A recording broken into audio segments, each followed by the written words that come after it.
flying over towards B. They clear out A, they make the move, so E United get nothing. Now they're down in man advantage. United still in a fine spot, but it potentially could have been a lot better. Yeah. Saving grace for Rec is 0 progression in A. They've given up 2 ticks towards B.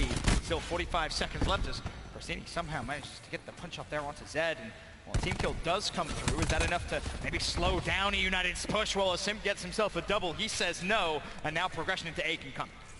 Of course, Reciprocity, you see those orange arrows, they are not interested in the slightest. Well, I said that last time, and eventually they fought through on A, but this time it looks like even more so. They're playing for the kills, they're playing for the lockdown control over towards B, but now they got a couple kills looking for the swarm. I think that was maybe a hard read on a double push, which unfortunately they've not read well at all, because Sim's got himself a triple, and on the other side of the map, Corsini is putting pressure on B as Sim peeks, gets himself a lightning for his efforts. Shawnee does find a double, but it may be for nothing.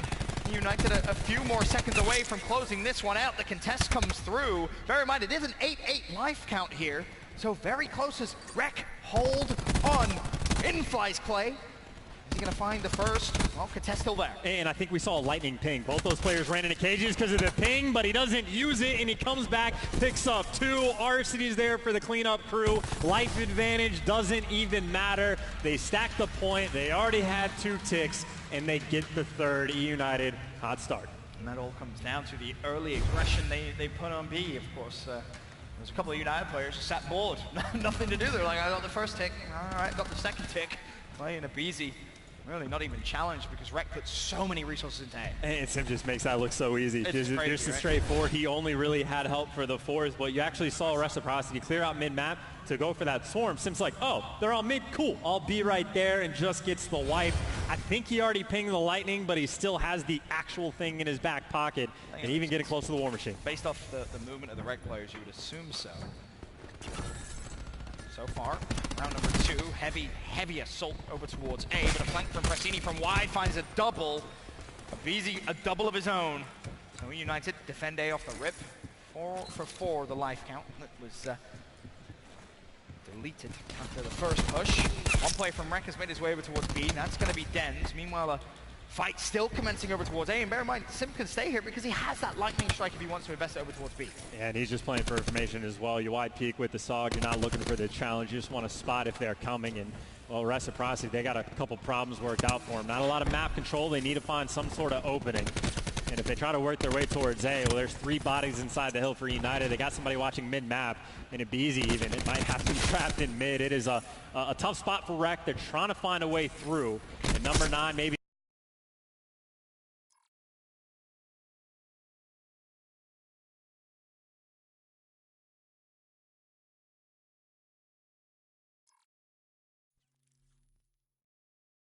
The reason behind that is because there's just less than 30 seconds left here in round number 2.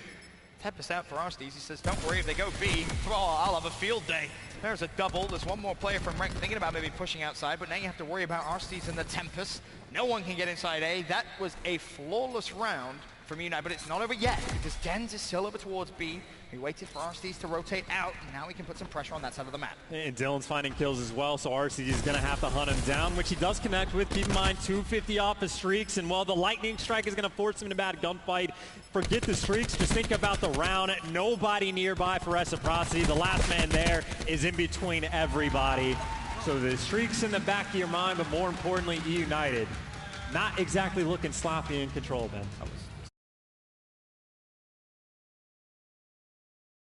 Things can get see. All starts with the opening break. Abizi with 2, Prestini with 2, and then it was just a flood forward. They played for the map control. They got the map control, and Reciprocity really had no answer. And it was a great use of the Tempest as well from Arstes to slow down any push over towards B and to wrap it mid. And again, keep that pressure on. And it's just, yeah, it's so easy because of like the lack of pressure Reciprocity is putting on. Arstes is like, oh, my teammates have everything covered. I can use the Tempest to watch this one single lane. Yep. And it's just like systematic. Like anytime you win around on defense and you don't even have to beat them on lives or no ticks come through, the time just ticks down. You're feeling great about the defensive stand. Just kind of comfortably waltz through mid-map with it. And it looked very simple indeed. Well, to start off the 3rd round, we'll see a couple of kills in for Reciprocity. Is almost half a tick of progression into B, but that will be depleted. The Reciprocity have to staying there for a little extra. And now the question is, United on attack, what do they want to do? I mean, I would just start using utility. Granted, you're down by 4 lives, so it's not a good look, but you got the War Machine, and no one on the flip side is even really that close to any of their specialists. Wuskins and Dens, maybe in the ballpark 2/3 of the way through, but I would just burn it all. Simp can just use the War Machine. Clayster use the TAC 5 effectively as soon as you get it. But at the same time, if you go down too much on lives, which they're down by 5, it might not be a great thing to even attempt to do. And right now, you talk about the map control on defense, Reciprocity responding to what E United did to them in kind. They may have to worry a little bit about. Clay getting close to attack 5. Simp has War Machine, and a War Machine over towards A can be lethal. Make sure you have your flak and your trophies out. Zone contested for now. Dealing with 1. Zed also finds a pick of his own, and bear in mind, he's also working towards some streaks chance. And this would be huge. Again, just kind of that bounce back, get some streaks, start earning some of the specialists your own. Already this round has been nearly flawless. Zed can already tell that the pressure's coming in towards this B side. His teammate just put in shots on everybody, but E United, 4 players able to slide across. Might be able to get a bit of progression. You got the pinch coming in, though, from every angle. Players coming over top, but they're going to fall 1 by 1. E United finally gets some sort of opening, but keep in mind, they're still down 5 lives. That's going to be massive. And again, Zed and those streaks. Can he earn them? Will he need to use them quickly? Because B is gone. An extra minute added to the clock. And I'm saying, if I'm United, I'm using the War Machine, I'm using the TAC 5. I try to do it all. You see the TAC 5 comes in, but a bunch of players start to fall, so TAC 5, maybe not the best use of that. But keep in mind, Simp, you got bodies towards A, but you hear that trophy in the background. He's useless until that's gone. It's Zed here really in A, which is massive for Reciprocity. He'll find himself an extra 25 points. 125, all he needs is EKA comes through, 25 points. He knows his United player is pushing from L. Doesn't want to wide peek just yet. Teammate there, ready and waiting. Put down some support fire. Now they definitely know there's a player there as he tries to back away, but there's 4 players there. E United, a chance to break through. And they're going to be on in. That's 3 players, the team kill, but doesn't make a difference. Now you're down by lives, but you try to stack the point. Use the War Machine if you want it. He's debating. It's there. Maybe he even gets streaks if they end up losing the round, but how do you get through? The lightning is in. The double kill is in. Reciprocity, nobody home. And E United with the hot 3-0. They were in such a good chance there in game 3, or such a good position to maybe win a round at least. Not the case, and after an incredibly close game 1, around 11 game 2, that was a blowout game 3 chance. And again, that is the benefit of the dominant first 2 rounds they had. Of Simp has the War Machine, you even have the TAC 5, and on the flip side, nobody else is able to get the specialist. And as soon as you have any bit of control, you can just bowl the other team over. It's a hot start to United's campaign here at Anaheim. A 3-0 will give them confidence moving forward in the rest of their pool play games. Of course, I think coming here to Anaheim, Chance, a lot of people have United in their top 3, and rightfully so. I think that's a good prediction for them. It's just whereabouts in that top 3 will they fall? And I think credit, obviously, where credit is due. They're 8-0 in their past 8 series, right? Their last loss was in a grand finals back in London, but since then, completely flawless. And I think Optic Gaming, another team, also 8-0 as of recent. Oh, it looked like it could have been a very, very close series. Turned out to be a rather quick one, actually. Of course, a 20-point hard point, a round 11 surge, and then the United come out, assert their dominance in game 3. A great start to their Anaheim campaign.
Welcome back to CwL Anaheim. We're moving things right along here, and of course, United coming into this open looking so incredibly strong and starting it out so incredibly strong with a very impressive 3-0 over Reciprocity there on the alpha stage.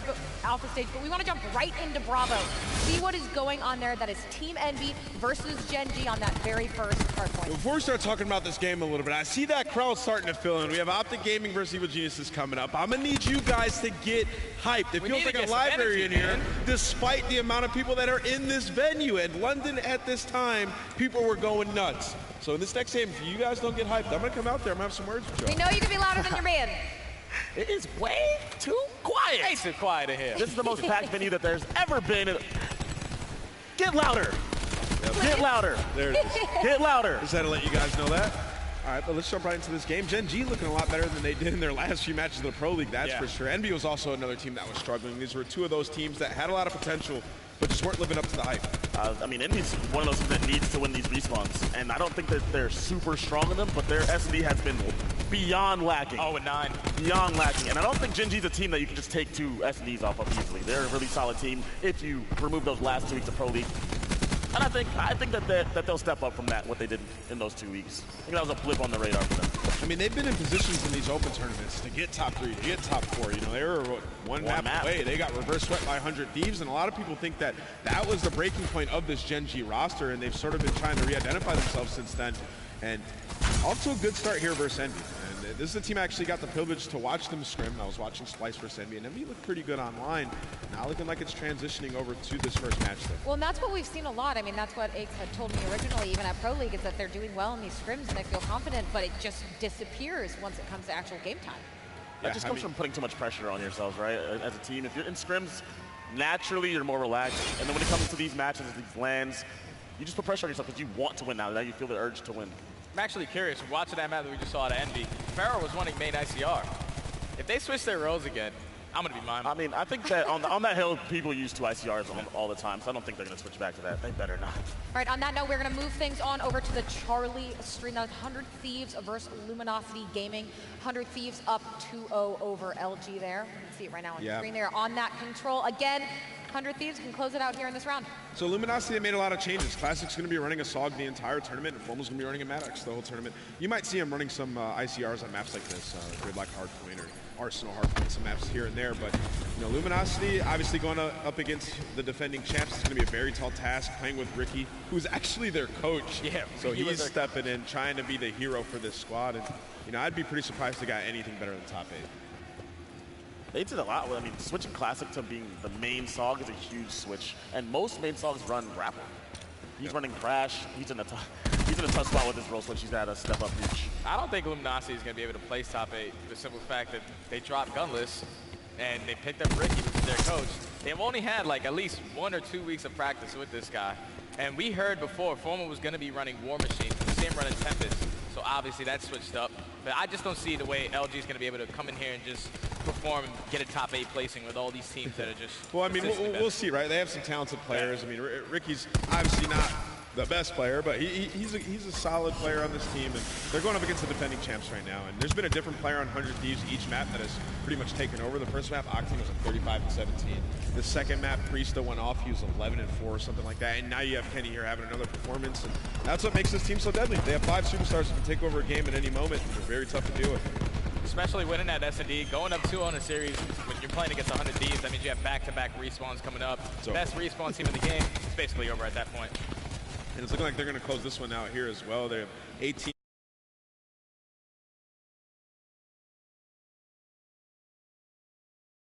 Go all the way around, and that's what we're seeing right now. It's going to be Octane just trying to hold that street, bait people out while the rest of the players try to flank around and get that OP kill. And from the likes of United and 100 Thieves, this is exactly what they're both hoping to get. Come into this tournament, start out hot, both get 3-0s, work their way on through winners bracket, see what happens as we move out of pools. But again, I mean, Optic did get their win as well. So it seems like some of those core teams we thought were going to be in that top 3 are all getting their first wins of the day. Yep, FaZe as well too. Yeah. Right. I mean, those are the teams that everyone predicted going in, and it's nice to see them all step up and actually perform here on land. For those top teams, this is that tournament where, like, you should get top 4. Like, 2 of the super teams of this game, Splice and Luminosity, are extremely nerfed. They're both playing with subs, not their original roster. That was phenomenal at those first few open tournaments, and you know, that just pretty much takes 2 big barriers out of the bracket for you, right? Like, if you think about Optic, you think about 100 Thieves, FaZe, and United, they should be able to run through those spots. There's just less roadblocks. I think in there you throw like maybe Gingy. I mean, there's some solid teams right below. There's just so much talent spread around, but the teamwork or the teams are broken. I think Slash said that on hot mic. A lot of the teams that you would consider top teams with top tier talent, they're not playing at a high level right now. So these teams are in prime position to win, to get another tournament win or a tournament win. There's just less S tier teams, right? Like there's just like those teams that could definitely cause an upset, like Genji, those solid rosters. But you know, there's less S tier teams that are up there with the best. So this is where you have to show out. And there you have it, a 3-0 from 100 Thieves taking down Luminosity. And here is a look at a pool update going on, pools A through D. You can see what's been breaking down so far. Reciprocity's 3-0. Like, I know it says 0-3, but that was a strong, if you're going to get 3-0, that's one of the stronger showing. Both those maps were so close. Or map 1 and 2 at least. The third map, I think they ran out of gas after losing such close net games. Heretics being 1-0 after London, basically going 0-3 in pool play, they got to be feeling really good. Winning 3-1 especially, that means that they won both hard points, they took away that second S&D, got to be feeling really confident that it wasn't pushed to a game 5. Yeah, this is exactly how I expect the pools to start out, right? I guess Pool D will probably be the craziest one. Pool A had potential if units were able to upset Optic Gaming, but Optic Gaming was able to clutch up in that game 5, so I'm going to have my eyes on Pool D for maybe some crazy 1-on-1 standings. Now we're going to focus on Pool B because we're going to swing over to that Delta stream that is Elevate versus UYU. Elevate up 2-1 overall as they go through this hard point, but UYU with a decently solid lead.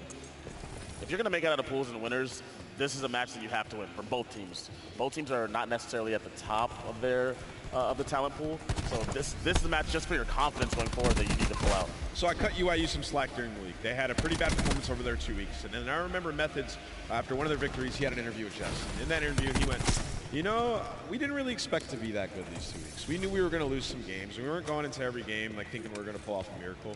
It was going to be a work in progress. So I think, he said, I think we'll see like the best version of our team at the event. So they've had time to practice. I'll be looking at them to have made some improvements and come out here and win some games, because I was cutting them slack before, but no longer. I mean, right now they're in strong position to take this to game 5 too, so I'm not sure what the UIU's S&D record was in the league, but just even pushing into game 5. 7-16. 7-16. Oof. It's not very good. It's not really good. It's not very good. That's since also London as well. So London and Pro. Yeah, we talked a lot about UIU and how they needed royalty to be their superstar that was consistently going off, because, you know, everybody has that one player, that SOG player, who's just able to put that pressure on the other team, pick up those streaks, and be that entry fragger. And I really think it needs to be royalty, and whenever he plays well in hardpoint, they seem to dominate. Like right now, he's sitting at 19 and 12. They're up about 120 points, so if he can consistently do that, it's a lot to ask for, but if he can consistently play at this level, they can be a solid team. We know on the side of Elevate, we see poor performances out of Skies and Brezzy. If this team is going to be able to pull out their hard points, these are the 2 players that are just going to be able to keep up the momentum, especially from the Pro League performances. They were just putting on an absolute show, at least in the first week. Second week, they had really hard competition, such as 100 Thieves, Envy, Splice, and such and such. They went 1-3 that week. But overall, they understand that they're the superstars for this team, and unfortunately, it's 100-235 right now. They're not really having a good performance. Hopefully, in that game 5, they're able to pick it up. Method's also having a pretty big game. He's been a player who's been sort of underrated in this game just because of the teammates that he's had, but he's definitely been a pretty solid player as well. It's looking like UIU is going to close this one out. We're going to have a game 5 in our hands. There you have it. UIU tying it up, going over to that map 5, but we're going right into Bravo, Genji, Team Envy. Genji 1 overall. I think Envy needs to win this map for their confidence. Yeah. To start off a weekend, you went 0-9 for you need to win an S&D. Yeah, like when they went back, you got to think like, they sat down, they went, guys, like, we're going to an open tournament. We got top 4 last week. We have to win our first series. Yeah. We have to. And I'm pretty sure that it says 1-0 Envy, but I'm pretty sure that Gingy is up. No one on the Gingy. These guys haven't died yet, so I'm pretty sure they're up 1-0 in this match right now. All right, 2 versus 2 situation. Envy, get around, okay? You know, I'm not supposed to be biased, but is he defusing? You know, I'm rooting for them to win a Beautiful. Okay, so in the pro league, Study pointed out before, Envy does this a lot. They take site control and then they give it up completely. They had control of that and just ceded it to Gen G. Gen G just held one doorway. You have control. Keep control of the situation. I don't know why they always do that. And they flood through one door. He gets a simple two-piece. That's a round that Envy should win. Dude, like, it's basic of elimination. The guys, they check everything. They check garage, they check top window. They don't see anyone peeking. They check the water, obviously. There's only one possible way they could come through, and they double hit the door. All he had to do was nade the door, get easy two-piece, just defuse the bomb. There's probably a lot of people here watching this tournament that maybe didn't pay as much close attention to Pro League, but this is where Envy was choking these rounds as well, as Hacienda. They played this map a lot, and the same mistakes are happening. You gotta think Bevels is in the back, pulling his hair out right now. Also, if you guys are new to the Call of Duty scene, these guys on Envy are search and destroy lords. Like over the history of Call of Duty, these are some of the better search and destroy players. So for them to not be able to put it together is mind-blowing to everyone involved. Even this round right here was just a 5v3. They all died. They all just died. They sprinted up. First of all, Envy didn't even, like, Gen G didn't even have to plant the bomb, by the way. Envy just challenged the fence. Two of them fell, and the trade process completely went to the side of Gen G, and then Silly was across the map playing Island. Like, wait for him to try to make a play or go distract or something like that. It just doesn't work out. And now Envoy has streaks. I believe he's on a 9-kill streak. Right? 9-0. And both bombs on this map are extremely exposed, so you could pretty much chalk up one more round. That's going to probably be game here. I think that I don't know if they go home and do what 100 Thieves did and scrim some top amateur teams in S&D, but they got to do something. It looks like they overthink all these situations. Like Jay just said, they had a man advantage there. In this game, when you have a man advantage, you throw shoulders, heal up, stick together. You see those things close out the rounds most of the time. These are 2 rounds now where they should have won these rounds. So like in both man advantage situations, like you got a 5v3. The thing that's going through the side of Envy is just like, we should just be trading these kills at this point. I know, pay attention to how close Gen G is together on the map, hitting this hallway right now. And Envy's doing like this weird sort of spread. They had a couple guys top mid. Luckily, Ace is picking up these kills in their quarter. Now we're seeing Envy start to group up. That really did come down to a big 1v1 gunfight out of Ace, right? So if he doesn't win that gunfight, to Nameless's point, they were too spread. There was going to be no trades. Perfect timing. And Gen G would have had this round. He would be able to get a Hellstorm right here. If he just picks up 1 kill, unfortunately, he drops. Now it's a Mox in a 1v3 situation. Envy should win this round. Oh, yeah, should being the key. Well, Mox is an interesting situation here because he's probably not going to win the round, but never mind. He was 1 kill off streaks, or 1 or 2 kills off streaks. Ended up running into them, had no idea where they were. That was a pretty solid round. It came down to that 1v1 out of Ace. I think Major Maniac would have won that 1v1. He would have had assistance from his teammate, and they would have instantly locked on to that main door, and it would have probably been a round for Gen G. But big win out of Ace there to secure that round for his team. I mean, Pac-Man, to your point earlier when you were talking about kind of the team overthinking what they're doing, is there a point in something like this when there's so many S&D players that are excellent that you just kind of let them do their own thing? Or? I mean, that's what you should do,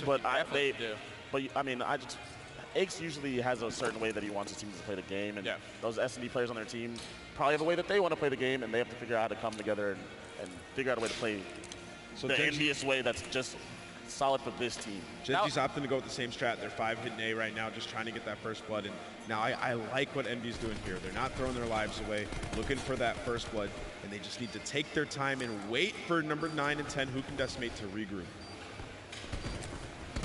We'll see how this one plays out. Stuns out. Major Maniac with a team kill. Unfortunately, I hate when teams decide to 3-hit through this archway. Yeah, it doesn't really make sense to me. I've never seen it work, and people just continue to they just continue to do it. In 5v5 retake scenarios, I know that you want to hit from different directions. A lot of times on Hacienda, if you just push the fence line together in these 5v5 situations, someone on Gen G will be watching flank, someone will be watching, maybe the 2 people will be watching that corridor. A lot of times you stick together, it becomes a lot easier, but instead they try to funnel through such a small area, and they just get team shot there. That was a good team shot out of Gen G, to be fair. But it's just so tough trying to get through little areas. I mean, the issue with trying to get through, especially you there, like before you try to challenge from 10, the issue with that is if they have any sort of tactical and they spot you, it's going to slow you down in your push, and they're going to know you're there. And then at that point, you're pretty much free kill, especially if there's a cluster or nade or anything involved, like you're going to die. So what happened right there was players on Envy were holding 10, but one of the 2 players that were holding it actually fell. So those players have to really prioritize their life and not die. If your plan is to send 3 towards you, you need to stay alive and try to attack at the same time. Gen.G usually, most of these rounds to start, Gen.G's plan is to just hit an area together, if you notice. We're going to 5-hit A on defense, we're going to 5-hit A on offense, and then from there we'll figure out what happens and break it down in the middle of the round. I actually like that strategy a lot on Hacienda in particular because there's so many lanes to watch that when you do that spread, it just becomes a lot of individual gunfights. I don't even know where that nade came from. Neither do I. Either. Where did he throw it? He's in the middle of the map. So Aix just did a very good job. He was holding the back. He got that information. The Gen.G players were pushing up towards this fence, and he just backed up and regrouped with his teammates. That was a veteran play, and that's exactly how you need to play around like this, especially having first blood. But keep your eyes on Pharaoh. Pharaoh's going to be pushed all the way up alongside Hook, trying to play spoiler, get some players on the rotation. They decide to wrap this bomb towards the A side. Gen.G is fully set up. They take that. Great teamwork. That's great teamwork right there. Team shot at him to get him off. And there it is out of Hook and Pharaoh. Hook and Pharaoh were up top in that library area, just trying to get some players rotating. And then now what's happening? And then it just falls apart. But in that spot, they played it correctly. Aix has to win the second gun. He has to get his teammates straight in that spot. They can still win it. 1v1. Havoc versus Estimate, 2 former S&D stars, now pro players. Havoc has the advantage, has bombed down. Or excuse me, Decimate has the advantage, has bombed down, and did know where Havoc was, but looks like Havoc may have juked him a little bit. 25 seconds left. Havoc's going to be able to spot him. He's going to play it from the bomb site. Decimate's just trying to just stall time out here. 19 seconds. You know he has to hop it with 7.5 left.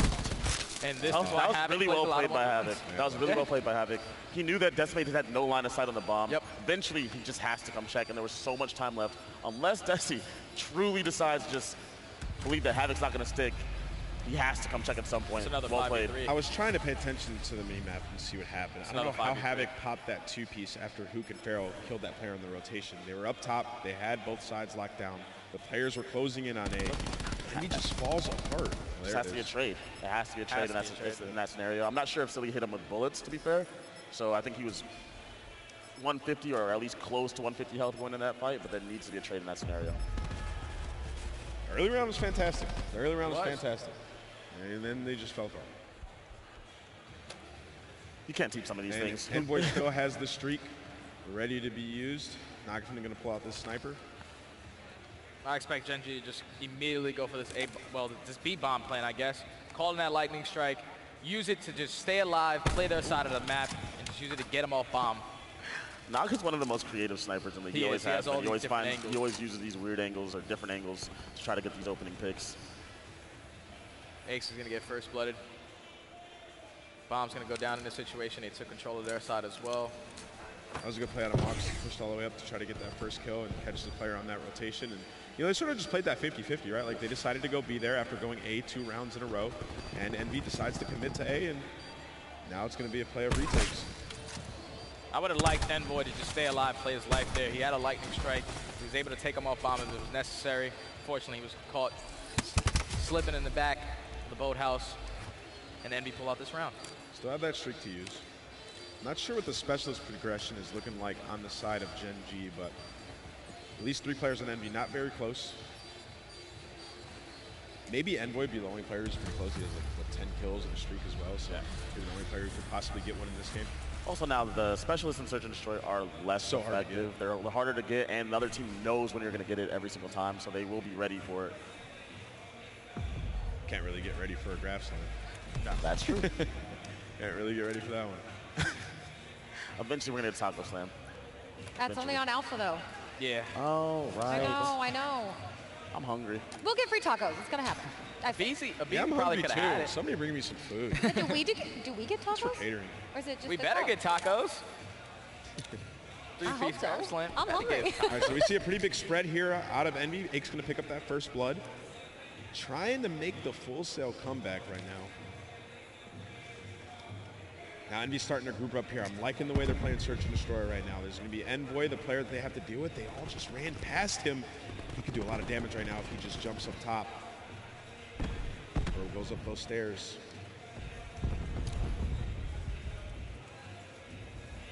Looks like they're rotating over back towards that B-bomb. Nagafin just trying to make sure no players are sneaking around playing on that island. 3 versus 4 situation. Gen.G trying to close it out. This is when a lightning strike is called in. He's going to force those players inside. You got to think the callouts came in. Not going to pick up one, and it's a 1v3 situation. I would have liked to see Gen G sort of group up together there in that hallway and close them in as they called that lightning in. Maybe a miscommunication, jumping the gun a little bit. I just completely disagree with the use of that lightning. Yeah, so do I. They're up 5-2. They're down a man. You can just save it for when you have control and you have bomb down instead of using it like that, especially since no one actually picked up the doorway after they used it. Yeah, if they're going to use the lightning there, you kind of have to group up together. But I don't ever really agree, unless it's a do or die situation, I don't ever agree with using a lightning when you're down a man. It just doesn't make much sense. Because you lose one of your players as well because he's actively calling in that lightning. So you essentially are relying on 2 players to make a big play. Especially when you weren't even set up to run places where they would be running to when you call in a lightning strike. If you don't have 2 people set up at the hallway watching this door, then you shouldn't use that lightning strike in that situation. Do you think in that case then Gen G kind of threw that round away, or No, that was Envy's round to win. So knowing that and knowing you have a 5-2 lead, you just shouldn't use your utility. You should just save that for a round when you get first blood, when you have the advantage, close out the game. Instead, that use of that lightning strike actually gives a window to Envy to get back into this map. I also don't really agree with defensive lightning strikes in general. And why was nobody looking over Nocturne right there? That was the second time they tried to go for that same plant. So Envoy's trying to make a play here in their building, but number 9's not going to budge. It's going to be Hoot. Just waiting for them to try to get this bomb down so they can collapse. Envy playing very patient, or not. Decimate what is that? They were playing great right there. They were taking their time, playing patient. So, I mean, Major Maniac just kind of gifted them that numbers back. Nice shots out of Ace again. Ace is winning some big gunfights. 2v1. If it's me, I'm saying let's just go B immediately. Yeah, they should be able to close this out. Okay, so you guys want to know the issue with this round. Envy was fantastic, right? 4v4 situation. Gen G has to plant the bomb. You're ready to retake at any moment. As soon as that bomb goes down, that player's pretty much rendered useless for about a quick second. And you just jump out. Decimate just flies out over that ledge in a 4v4 situation, throws his life away, trying to play some trade situation like you need to do that. The bomb's not down. It's not imminent. Take your time. That's Envy's mistakes in a nutshell right there.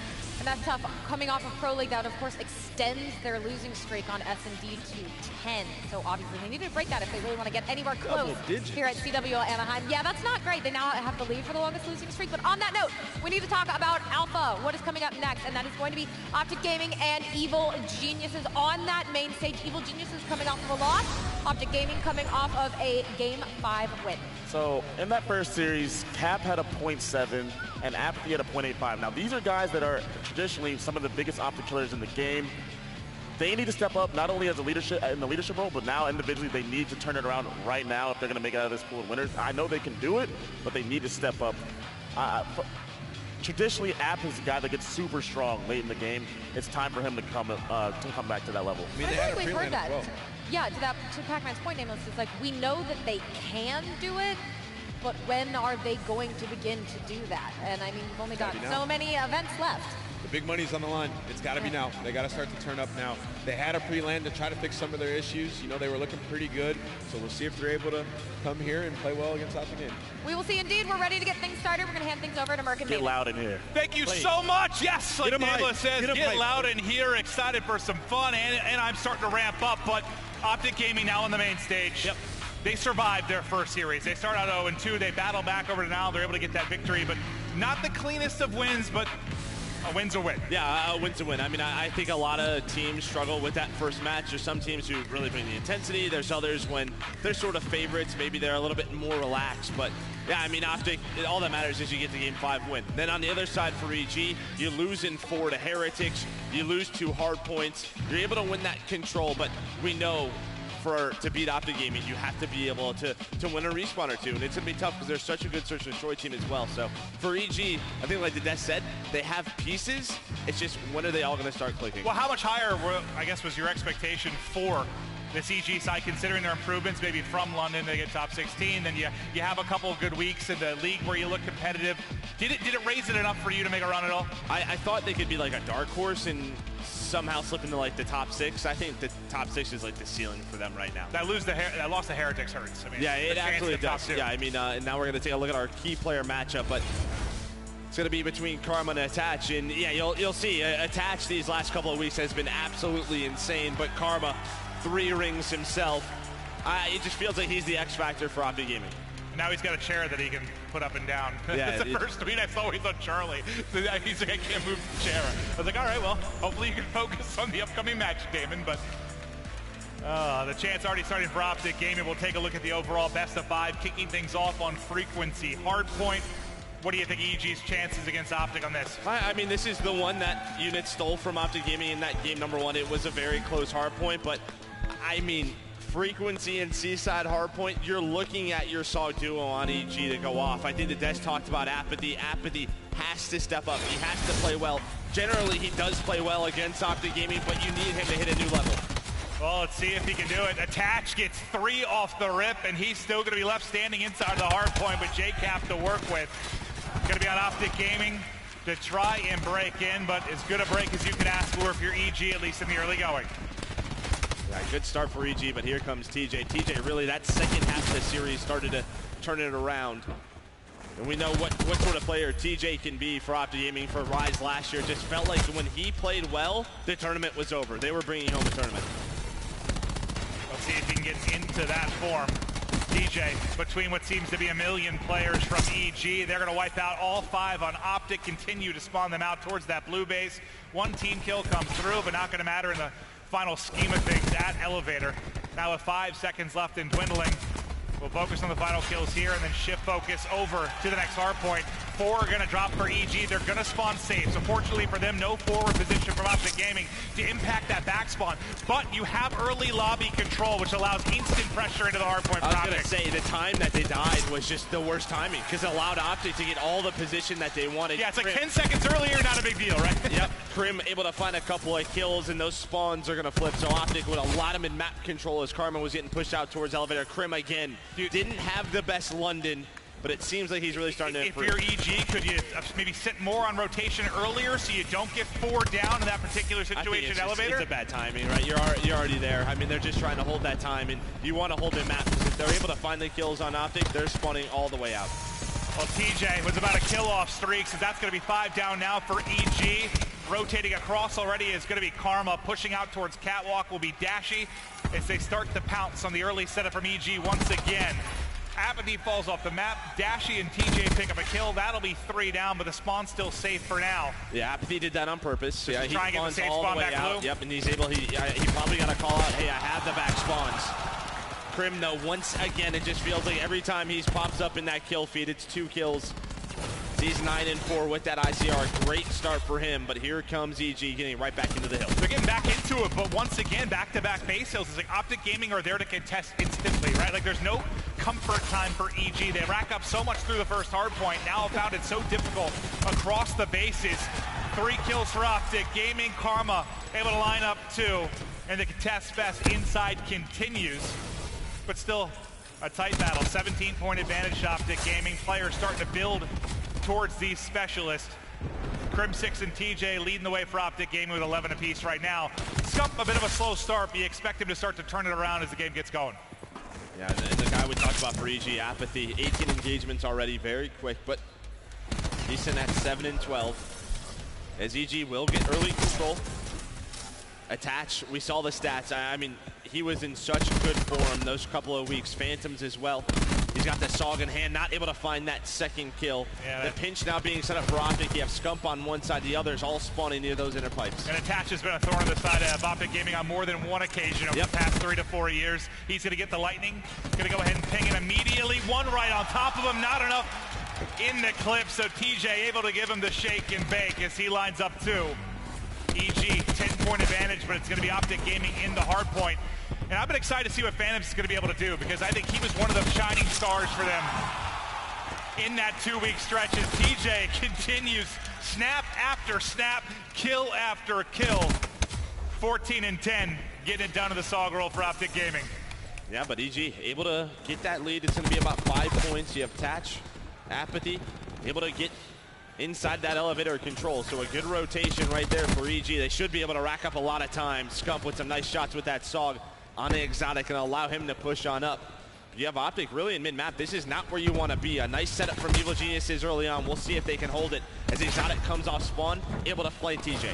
And you got to think right now, you've got, what, 60 or so of your points from Elevator if you're EG. You dominated it in the first setup, but that's going to be 5 down. Optic Gaming with the big breakthrough is now they can enjoy some of their first points really at this particular hard point in the first set of the second rotations. EG gonna go ahead and opt to rotate heavily towards the next hard point. They were doing that with 30+ seconds on the clock. They need to be more comfortable this time at Orange. We saw them get punished with the late deaths last time. Can they clean it up this time around as Optic Gaming now retake the lead? It's always tougher, though, on that second rotation, and that's just due to specialists being loaded in. I mean, on the side of Optic, you have the Grab Slam, Dashy with the Tempest, Crim as well, having such a good game. He already has the Purifier. As well, the kills on rotation starting to come in. JCap able to find that kill on the Karma, should slow things down, and now you have Attach with the Tempest, but he's going to get taken down. 25 off streaks is Crim6. Can he get to the objective? Can he find any kills? Dashy with those two may have found the opening. Karma comes in with a Grab Slam that hits nothing but air. The chance for the Hellstorm still here. The help comes in the form of Stump. 2 Sogs pushing the back, but no Hellstorm gonna come in as we've got all but a tie game. Exotic now reflanking from mid, wins a couple of one-on-ones. It clears that side out. Phantoms and JCap do Optic dirty in the back. And that'll get EG back in front as 4 drop for Optic, and now they'll be able to set up on the other side for Blue. But pushing Catwalk side, it's Attached and Exotic trying to find an opening. Only kill they locate, though, is behind the cluster. Every gunfight goes to Optic. Yeah, I mean, you saw what EG was trying to do. With 25 seconds, they were trying to get mid-map. They were trying to flood those spawns. Apathy goes for the Grab Slam. Not going to connect, and, well, that's going to be a waste. All of it gone from his meter. Oh, wow. Now you have TJ already pushed up inside Elevator. A great setup here at this blue base. Well, yeah, so we nobody in the hill. We need 3 kills for Taco. So far, 2 of our Grab Slams have come up empty. One doesn't even get through. But how many times have you seen this where it's been 4 or 5 down for EG in the kill feed? Now TAC 5 comes in from Optic Gaming. They've got the slaying edge as TJ, Dashy, and Crim6 really dominating, near +10 for Crim right now. Scump, though, the POV we're on, he's 270 off, but as he slides out, Attach able to line them all up. I mean, Attach right now, 24 and 14. Every time we talk to Attach, he loves playing Optic. There's some people who hate it. There's some people who just, I mean, they fall in love with it. They love the pressure. Well, once again, he's stepping on up. Can he find streaks? Able to find the lightning, not able to find the second. A nice gunfight win by Scump. But Phantoms on this rotation trying to cut Optic Gaming down. Still a very close game. It feels like no one able to really push out an edge. If they get broken, Attach will have this streak. They're going to bring the War Machine in instantly. And Exotic has to back down for a moment as he gets tagged up heavily. It's Blackjack and across the board, and the grenades do just about nothing. Crim6, he gets 1, but doing his best Scraps impersonation with a lightning strike is going to take 2 of his teammates out as well. But he gets, what, 1 with the lightning strike, 2 cut down with the ICR. And that's enough to get them out of the hard point, but Attach going to respond with a lightning strike of his own. Behind that, they'll get in for just a moment, but the number's still here for Optic Gaming. Apathy doing his best to even the odds. Another team kill comes through for Crim6, but right after it, he kills 2 more with the ICR. So the human turret just shooting, blowing up everything right now. And it reminds me a lot of, well, it was what Octane did against them. Like, the way he's playing right now, he's playing those lanes so well. With that ICR, it's tough to do.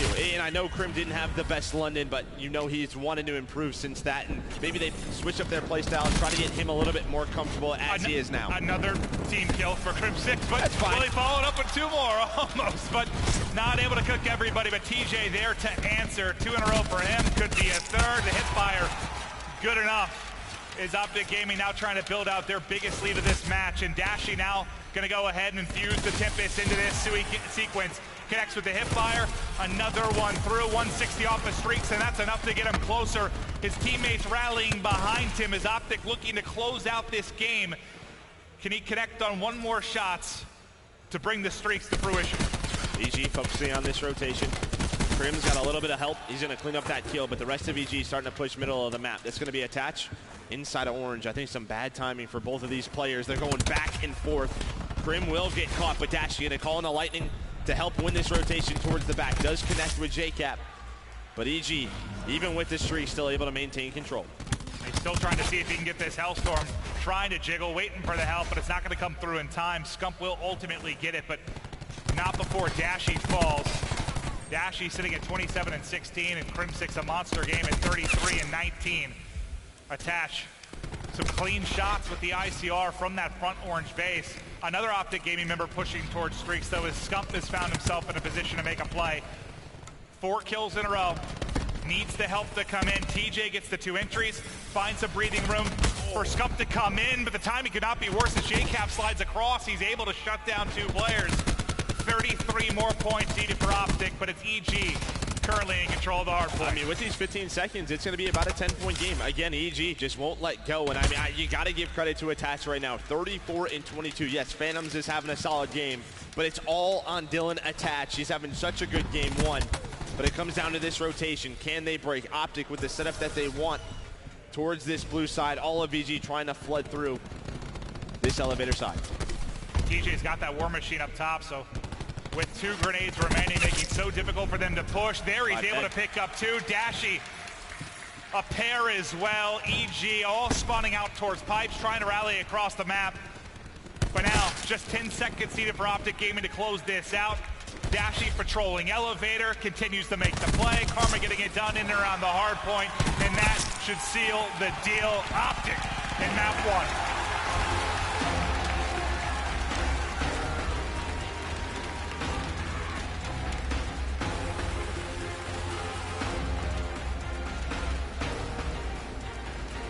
Be able to clean up some of the mistakes from the first series. They lost that frequency, and I saw the guys outside briefly. I think Teep said, I mean, we have to be winning frequency hardpoint if we're going to win this weekend. They're able to get it done. But before we hop into map 2, we'll check out the other matches. Katie, it's all you. Thank you, Maven. And of course, we are going to be your desk for these 3 days. I'm your host, Katie Bedford, joined by Nameless Study and Pac-Man. We're going to jump right into Charlie. That is going to be Heretics and Units moving things along there. For the last couple of matches, you've seen a 3-0, a 3-0, and a 3-0. Of course, on Bravo, if you missed it, Genji did 3-0 Envy. But now here you have it on Charlie. Units versus Heretics. People before this tournament were saying that Crim didn't have the best London. Well, he came out. He came out here today, frying. Yeah, he's firing. He was going. Yeah, he's going off. ICR the whole time. I talked to Crim backstage. He said they came out. He said it felt like his team had the jitters in that first match against Units. They just came out so slow in the middle of the series. They just turned up, and then right there, we saw more of that. But Attach as well was having a very good map. He's the only one positive. He was winning a lot of his gunfights. Yeah, he's running Maddox, pretty much just going off. But man, Crim was frying, and then I looked over and I saw Dash was like 30 and 18 as well. And TJ was going off. Like everybody on Optics playing pretty good right now. Karma obviously having not the best map, but I mean you don't need all 5 to be dominating to win a map. So Crim6 is playing like that. It's gonna be tough to beat them. That was like Octane level ICR gameplay. Jumping in here, Units had a pretty good game against Optic Gaming. I mean, getting all the way to game 5 against one of the best teams in the game, especially after how they performed during their 2 weeks. Got to be feeling pretty decent about it. Heretics coming off a big win. Yeah, they're just running into probably a really confident Heretics team. They just beat Evil Geniuses, and this is Heretics game mode. This is what they were winning. Yeah. They were winning both hard points consistently after their role switch, and then they do it again. Heretics looking to like improve on that, man. That top 8, top 6. I mean, even during the league, like what they were doing in that second week was just winning both hard points and closing out that game 5. And their first game here, they won 3-1. So it's a little bit different, a little bit of improvement on the side of Heretics, making it a little bit easier, less stressful.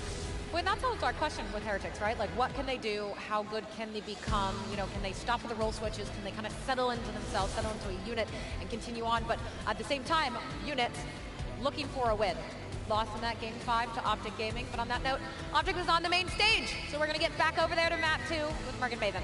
Thank you so much, Katie. Exciting to see the action going down across the board, but we'll get back to our series here. Optic EG, obviously Optic heavily favored within this series, but they get it done in the map 1. But we haven't been so worried about then the response. Can they get back to that Vegas form in Search and Destroy where TJ and Dashy dominated? The reason they were picked up in the first place. Well, it was in London. They did play very well at Search and Destroy in London. I think the problem just came down to honestly just losing a couple of close respawns. And I thought it was interesting before we ran to the desk. It was about frequency hardpoint. And what that says to me is they're expecting to play frequency NC United against 100 Thieves. We did see that. So, yeah, I think Teep's right. That frequency hardpoint is going to be a lot of their future series. Frequency's big. We know 100 Thieves was putting a lot of time into payload search. Like these guys aren't necessarily they're not prepping for this match. They're prepping for late Saturday night, Sunday is what they're focused on when it comes to the map pools. But where you iron things out, where you improve, where you clean it up is over the course of your pool play when you're a team of the caliber of Optic Gaming. Yeah, and I thought it was interesting on the side of Evil Geniuses. We didn't really touch on it in-game, but I don't know, Exotic running that second SOG. I don't know if we saw a lot of that at the Pro League, but he was such a solid Maddox player where maybe it's one of those situations where we're trying to get a little bit more firepower on our SOG duo, putting Cap back to the Maddox where he's, you know, a bit more comfortable. But Cap has to produce. He has to slay with the Maddox. Attach was doing it. Phantoms had a solid game one. The other three maybe just a little bit lost. We've learned that your Maddoxes have to put up numbers like that. That's literally what you're on the map to do. Go ahead and stat. Get streaks. Fire on all cylinders. That's what you've got to do. We'll pay attention to it a little bit more once we get into the control, when we get into the map 4. But for now, it's going to be search and destroy over to Hacienda. We'll get right back into things. Defense first for Optic. We'll look at the opening push coming in from EG, and it's a heavy influence through top holes and mid-map. Karma somehow wins that first gunfight, but the trade does come in. JCap through top holes. As soon as anyone finds a kill, the trade seems to be there instantaneously. Now with 3 versus 3. Optic Gaming stacked towards bottom bar and backside of A. EG grouping up for a push towards B. Bomb starting to get planted now, Joe. Yeah, a little crossfire set up by JCap and Phantoms. Once again a trade, but bomb planted. Both going to back on up here. You have JCap with this ICR. They're going to play from garage. Now we know with this position, you cannot check the bomb defuse. So they are gambling on the fact that Optic will not hop this bomb. They're both playing very slow, very similar style. Looks like Exotic's trying to hit top hall pressure. And based off that timing, Krim just got the worst timing ever. Like twice. Yeah, that allowed Exotic to just check the bomb. Krim gonna get taken down. Now a 1 versus 2 for Scump, and Exotic with the Maddox gonna find both. Yeah.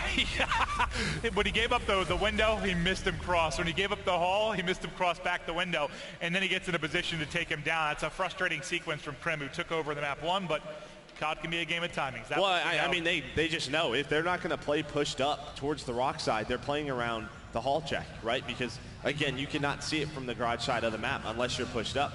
So they know they're gonna plant for top hall. Krim's just playing, he's waiting for it. Great job, just some bad timings. Nice play from Exotic to then clutch up and get both. Big round from him and JCap as they clutch in the 2v2 and account for 4 of the 5 kills. Phantom's first blood. Is there a trade there for Optic? Hasn't happened yet as Apathy tries to sneak in from Rock. Scump able to answer. And back and forth we go once again. Karma gives them the edge. TJ makes that edge even deeper. 4 versus 2 now. Exotic, does he have another clutch in him? Not that time. TJ ready and waiting, connects with his shots. And then Karma ends the round as Optic Gaming quickly and swiftly answered round 2. Yeah, I mean, we talked about the timings with Krim that last round, but we just saw it this round as well for Scump to find that timing on Apathy. That's the second round in a row where Apathy, he just gets caught out. He's the first person dying for the side of EG. You want that guy to find the first bloods, not get blooded, get some bad timing, allows Optic to play with those numbers.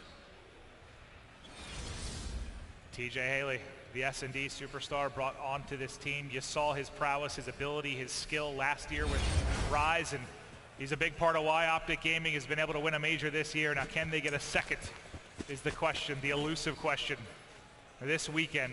Crim 6 going to be your spotter towards A. It's a heavy hit from EG. And they're just going to go ahead, play behind the plant. Krim, for now, able to get away with his life. Apathy hit to 18 HP. Is anyone able to fly in behind that? It's TJ that's able to do it and get the entry. Exotic is still here, connects on a nice stun, attach. Phantoms through on the kill feed as well. And when the dust settles, it's Scump and Karma. Last 2 up. Nice one-on-one win from Scump. They still have some time to work with. He's got a concussion as well. And EG don't have a lot of map position. They're in a tough spot where the trades sometimes can go bad, but not that time. EG respond. But yeah, just came around that connector area. I mean, if you're going to give up that bomb site the way Optic does, you're hoping Krim doesn't. If he doesn't, he stays alive. But it just comes down to connector, and Apathy was able to stay up. Great job having Flakjack hit it. And we'll have to see if Optic continue to play their defenses like that towards A. They give up the free plant. They're playing the 5v5 retake. Obviously, doesn't go their way in lopsided fashion. So how do they adjust to that over the course of the game?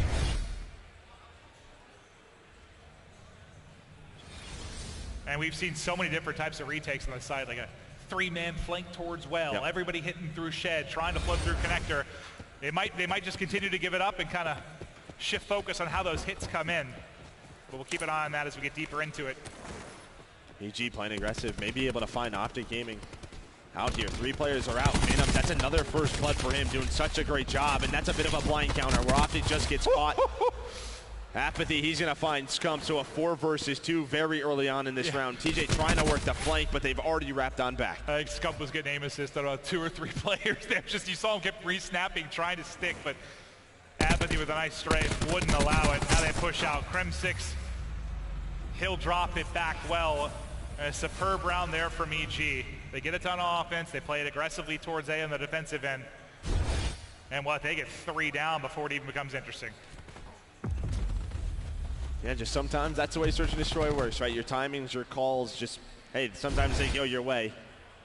They're able to find Optic there. And usually around that fences area, we see a lot of trades, but it was clean. I mean, Phantoms opens it up. And Scump was the only one that maybe had a chance to make it interesting, right? If he can get both of those kills in front of him, might become a round, but that was the only POV we really saw with a chance. Phantoms, who's had, a couple first bloods back-to-back, is 375 off the streak. The same can be said for Attach, but he's going to get sawed out.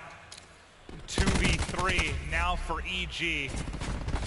All on Apathy, and a quick, decisive round from Optic Gaming.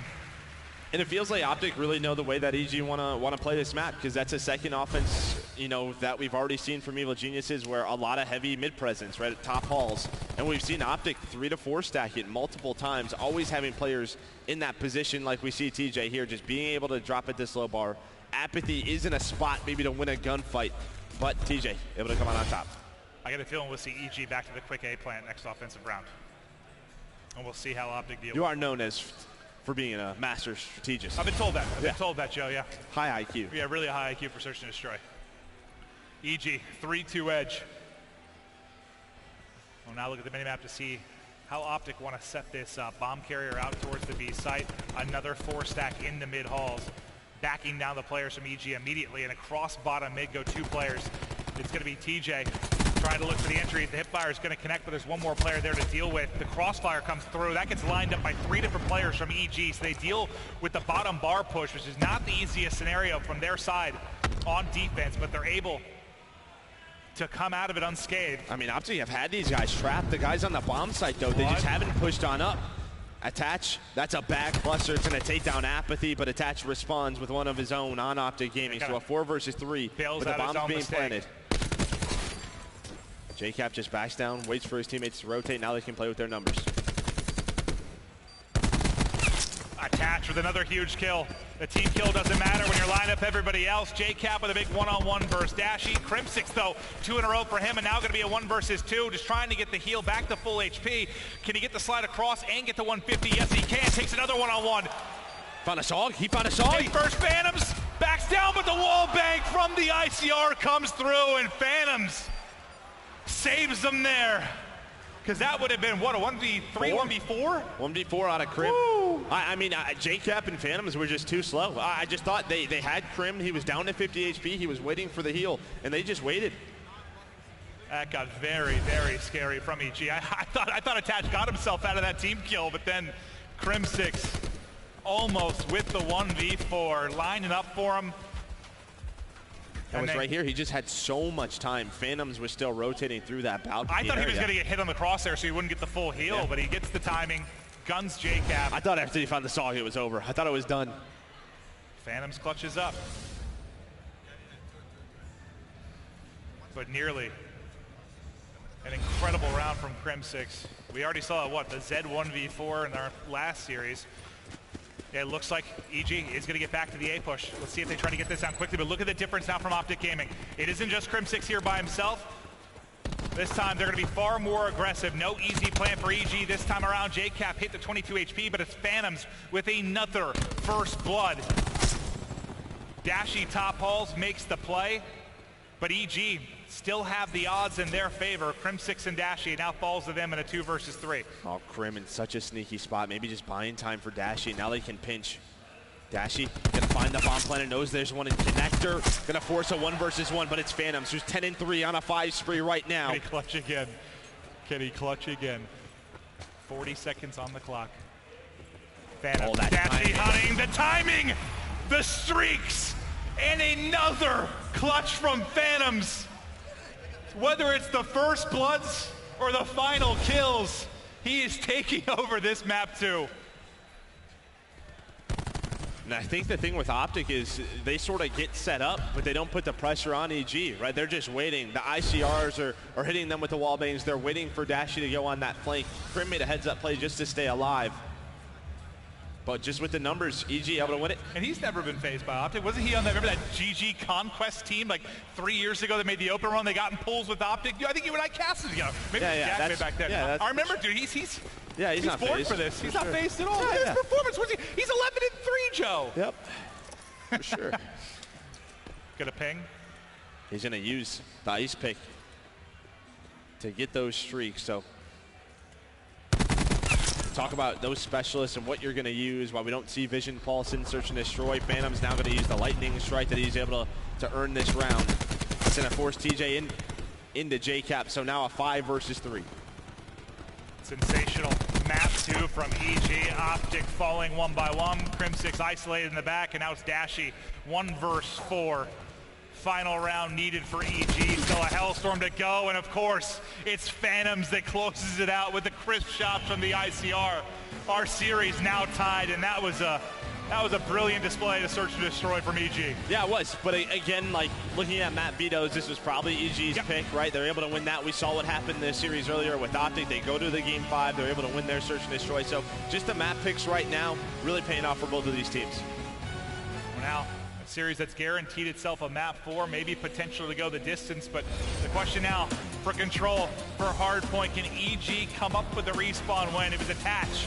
That was the superstar for EG in map 1. They're going to need more of that. Maybe Exotic to take over, but it's Control coming up next. Series all square.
Welcome back. Optic EG tied up at 1 apiece. It's a comfortable victory there for EG in the search and destroy. They take it 6-2. Phantoms has a monster performance, but now we'll get back to a respawn. We'll see if Optic can retain control of this or if EG can get a steal. Yeah, and I mean, for EG, you like to see Phantoms really step up in that game 2. Now, can he carry it over into game 3? In that game 1, it was all attached, but he needs some help. And then on the side of Optic Gaming, you're going to a frequency control. You know, I remember there a couple of weeks in the Pro League, they were, you know, toying around with a couple of different picks. Maybe this was one they improved on after those Pro League weeks. Well, what's going to be kind of scary, I mean, if you think back to like the hard point, there were so many scenarios that EG fell into those 4 or 5 down. Yep. On a map like this, you get wrecked if that is how it plays out. So they've really got to be mindful of that type of result in these team fights. Optic instantly on to A. Apathy is trying to work the flank, but Dashy reads him like a book and able to pick him from top balcony. EG just trying to get map control right now, get inside the base of Optic Gaming. Yes, the ticks are coming through, but they know if they get map position, they can give themselves a life advantage. They can hold 1. So Zone A is going to go to Optic Gaming. Well, Optic just right off of that 3 send. It's basically the same thing. It's a mirror push on both ends. You have 3 players from Optic Gaming in the EG base, and the same thing on the opposite end. EG, though, able to get a couple of spawn kills. The players from EG that are spawning up towards the back. Really, JCap just trying to stay alive. That was huge from Karma, though. Yep. Crimson gets picked, and then Karma deletes all of the forward pressure from EG. All 3 get dropped, and now Optic Gaming onto the point and trophy out towards B. TJ trying to do damage on the other side, doesn't get the cluster out, but it's Scump there with the trades. Karma picks up the flank. Nobody there really to stack it with him yet, because Scump is going to continue to hold that back elbow. Dashy's going to move into the point with him. Everything going to come flying towards Scump. Can he at least get 1? He absolutely can. Phantoms trades it out, but they've got to get in. 2 bits of progress now done from Optic. 1 more bar needed. Only 2 players really in striking distance now, but JCap from bottom mid. Then might see the opener they need. The contest comes in at the last second. Attach makes the play. Scump is still here, but still, is there any presence from EG? Nobody close enough, and TJ will be the last man standing. Well, it's one of those situations again where 4 go down, right? I mean, Karma finds 3, someone else on, you know, near that zone's able to win a gunfight, and then you have all the map position that you want if you're on. Well, that just can't happen. Like this play cannot happen. If you're going to play these spawn kills, great job, you killed Crim6. You can't have the next guy up smoke 3. Yeah, that just can't happen, because that completely flipped the entire round. Because as they drop, they go back to spawn instantly onto the point is the remaining players from Optic Gaming. Plus you have Scump and TJ pushed up, and they're able to trade well. It just collapsed there. You got to get that kill, and if you're not going to play that aggressive, then back it up towards the point so you at least help your teammates. See now if EG can respond with an offensive win of their own. They're going to go towards this B side up first, and well, that's a good call because there's 3 members of Optic towards A. Bit of a retake situation now, but the trades are good for Optic. They have him in map control, and well, it's a bit of a split. It's JCap trying to get inside A. I think Karma feels like he can win a one-on-one against just about anybody right now. In fantastic form with that Maddox in hand. 1 point on B. The first point done at A as well. Optic Gaming opt to push it out. Phantoms takes 1 with him before he drops. And I don't think they're going to get anybody in to stop this, so you're going to retain a marginal life advantage if you're EG. Well, this gets scary you're now. This transition, this transition where Attach is able to find a couple of kills, but another one. That one-on-one has to be won by Exotic. Instead, it's not. Dude. And Karma's able to find 2. He's just having fun right now, 11-4 from the GOAT. Yeah, I don't think he is lacking in any confidence right now against anybody on EG. He finally falls, but it's a big moment. It's that pivotal moment at the midway point after the first part where Karma goes huge. Now, you still have a ton of time. There's 1:50 on the clock for EG. You've got a 3-life advantage, so it's not done, but you could have maybe put your foot on the throat of Optic a little bit earlier if it's not for Karma making that play. Yeah, Attach finds 2 top mid. That's what you want, because that opens up an easy transition to B, and instead now you're fighting for map control. I mean, you have Dashy in your base. You have Karma, who is just top middle. Phantoms does take the long route, able to find 1, so this will start the push now for EG. Scump looking like he had Skulker on or something for a second there. Just crouched, trying to make a play, a little snake around the edge. He's at least able to get 1 as he's prone from that position. EG still retain that life advantage, and they're now onto the point. Next perform from Optic Gaming in. I think they're holding a cluster or a frag grenade in the back, but J-Cap's going to connect on one of his own. Dashy, TJ, there's the openers, but now only half a bar needed for EG. The contest comes in from Optic Gaming. Crim6 with the KN, only one before he falls, but the rest of his team able to now pick up the slack. EG going to have to look for this next push. You still have 70 seconds remaining. And I think during that play, I mean, it was attached, it was holding top middle, and that's what you want if you're the attacking team. If you control top mid, the only place they can come from is those pipes, right? You can watch over that. But I think TJ won a big one-on-one against Attach, allowed them to retake. But here comes the push. All of EG, and Dashy with 3! A Kobe and a half as he's able to find that. Now you have life advantage for Optic. Well, that's one way to flip around on its head. Bruce makes the play. Now, can they close out the round? You only need one more bar in the objective for EG, but you're all square in the lives department. This is their final push. 30 seconds now on the clock. Karma has grab slam if things get desperate. Oh, the timing, almost able to snap on the Phantoms. They have a 5-4 and they gotta go. They're able to isolate Crim6. TJ wins his one-on-one, but is that gonna be enough? You still haven't got in towards the point of EG. TJ goes huge. Scump into the effort as well. 3 players remaining for EG. 2 left for EG. And what a hold this has been from Optic Gaming. What a grenade out of Dashy. And that's a 2-0 edge. Really, it was TJ right there at the end. Found 3 kills. I'm not exactly sure where he was. Well, you had a bunch of moments. Bottom middle, but... Yeah, the Karma play in the first transition. You had the Dashy nade to bring the lives a lot closer. Yep. And then you had TJ. Yeah, he got, what, 3 or 4 in those final moments? So, yeah, you can break that round into a couple of different segments where it feels like the edge went to Optic each time. Those trades just have to be there in these respawns, right? It was happening on Hardpoint. It's happening here on Control.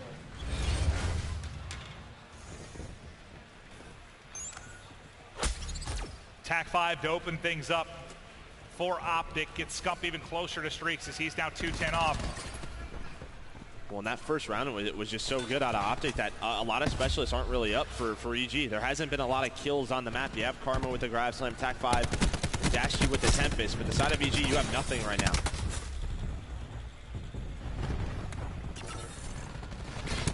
Could be a very early A capture unless EG can get in. It's contested. There's one player left from either side. It's a one-on-one. It's J-Cap versus TJ. TJ comes out on top. This is for Streaks. He gets him. There's the point. There's the Streaks. Scump has a lightning, I believe, as well to work with. So you've got a 2-0 edge. You got the first point. You've got 3 Streaks. Apply pressure to the jugular now of EG and close this out if you're Optic Gaming. You're going to have to hold for 2 minutes if you're EG and deal with a barrage of Streaks. Well, and he's going to ping the lightning. That's going to allow EG. Well, they're going to have to push into the pipes, but that opens up middle, and you see Karma, TJ, they just fly on through. It gets them off the point. So now you have a lot of separation from Evil Geniuses. You have one player, though, in this spawn, Apathy. He can really be the difference maker, but the spawns actually come up near the pipes. It's going to allow Optic to get on it. 1 tick is in. Not able to finish that second tick. Phantoms and company come in to clear it out. Up 1 life, but the scary part, all of those Streaks still here, and you gotta think they may be now used as an entry. Are they still gonna call it in with Scump dropping? They are. So TJ calls the lightning strike, funnels them all in, but they're still able to get the kills. He picks up 1, but it's Attach and Apathy able to make the play. Then J-Cap with a nice grenade. Attach flies forward to Maddox. Attach runs through Optic Gaming towards that back lane. Now a 6 life advantage. EG can do this despite all the Streaks, despite the early capture point. They can take this round 3. Yeah, well, they're in the position to take the round 2 as well, but it was Optic who clutched on up, and this is the problem. 3 go down. You see Attach, he's going to pull out the Tempest, but he's trying to stay alive. Optic, they're going to stack the point. It's going to start to go quicker and quicker. 2 ticks in. The Tempest, though, able to connect with 2. They're still in the objective, though. Somebody's got to get in the contest, and now they're able to get in. 3 kills in the kill feed for EG. Attach. Tempest still locked and loaded. Dashy almost caught on the other end of things with his Tempest out. Hits the hip fire, but not going to be enough as there's a flood of 4 players towards that back elbow. Scump and Crim try to pick up the pieces. 4 versus 8 now. No respawns remaining for Optic Gaming. They only need half a point. The teamwork's got to be on. They have all the map control. They're here. 4v6, and there's the point. There's the 3-0, and that'll get us to a map 4 with a 2-1 edge for Optic Gaming. I don't know what happened to EG there towards the end, but they had the numbers, they had the advantage, and Optic they just get right on that point. They only needed one more tick. I think they tried to get pretty aggressive towards elbow, and I thought they were going to push right through him. I think it was Krim and Scump that come up with 3 between them. And all of those clutch scenarios, it was Optic Gaming time and time again, and a big part of why they get that map 3 victory. But to bring you the other action from Anaheim, we'll get it right back over to the desk. Thank you, Merck and Maven. There we go. On to our map 4 there on Alpha soon enough. But Optic Gaming keeping a 2-1 lead. And so far, Krim 6 having seemingly a really good series. I mean, playing very strong. And we've seen a lot out of Attach as well. But, Pac, on the side of Evil Geniuses, is there anyone that you've seen who's kind of showing up a little more? Or App and Cap maybe a little sleepy still? No, I mean, the whole team needs to step up around Attach. Attach has had a pretty good series so far, but it's not enough. Optic's firing on all cylinders. Their teamwork and their respawns has been phenomenal so far. So for EG to step up, everyone on the team needs to actually come up with something, some type of game plan, some type of teamwork, because right now it's not showing. You cannot rely on one guy to beat a team like Optic Gaming. It's just way too difficult. They're too good from top to bottom. One thing that we saw is Exotics running Assault. He was their best Maddox player before. Then obviously with some role switches, you put Attach back at the Maddox role. He's putting on an absolute show. But Exotic was that superstar before even Attach was on the team. So he's going to need to perform a lot better with this new role that he has. Nameless, do role switches coming into an event usually worry you for a team when you see that? Yeah, they definitely do, especially if a team's sort of on the upswing, right? Like, if your team's not playing that good and you make a role switch, it's like, okay, you can be forgiven. You're trying to figure things out. Evil Geniuses was looking pretty solid. Phantoms was playing the best Call of Duty he's ever played. And, you know, he had a good search and destroy, but he hasn't been at that same level that he was during the Pro League. So, yeah, you know, role switches can throw off your entire team dynamic. And in this control, I mean, this is a little bit too easy for Optic Gaming to just roll right through them. They had, it was 6-11 kill count right here, but this should be an EG win, though, right? Yeah. Full map control, like Joe said, he doesn't really know. How does this fall apart for Evil Geniuses? They overchallenge inside of elbow and outer, and then they die, and you know what happens? Optic gets inside, they only need 1 tick. Okay, so right there, all you just saw was an example of bad teamwork and bad communication. Yeah. Each and every person got picked individually. There were no trades. Krim 6 should not be able to get killed that easily on a player running away, trying to save his life. After his teammates gave away their lives for free, that should not happen when you have a life lead plus map control. You should be set up and ready, and that's why you see Attach reacting. He knows that they just messed that up. And you have to realize also in control, like a lot of teams will look up at that kill count and be like, okay, 5 to 10. We have an entire squad. We can all die and come back and play. Well, no, when there's 1 tick left, if a team has 1 push, that's all they need, because if they 4-hop that, it's going to go up instantaneously. So they just made a clerical error and it cost them. All right, that's enough of us. We're ready to get into map 4. We're going to hand it back over to our casters, Merck and Maven. Thank you, Katie. All right, we'll see if Optic can close it out here, if EG can get us to a 5th map. You feel good if they can get there based on the game 2, but also that was their map choice, like you mentioned. Can they step up now on the Seaside? They played Optic tough in that map 1, but that map 3 was painful at times. I always just think, like, I don't know, Seaside is a very good map for Optic Gaming. I always just think about Vegas, just there was a lot of close games, but they clutched on up. You know, they've strayed away from it back and forth, but it's always been in their arsenal.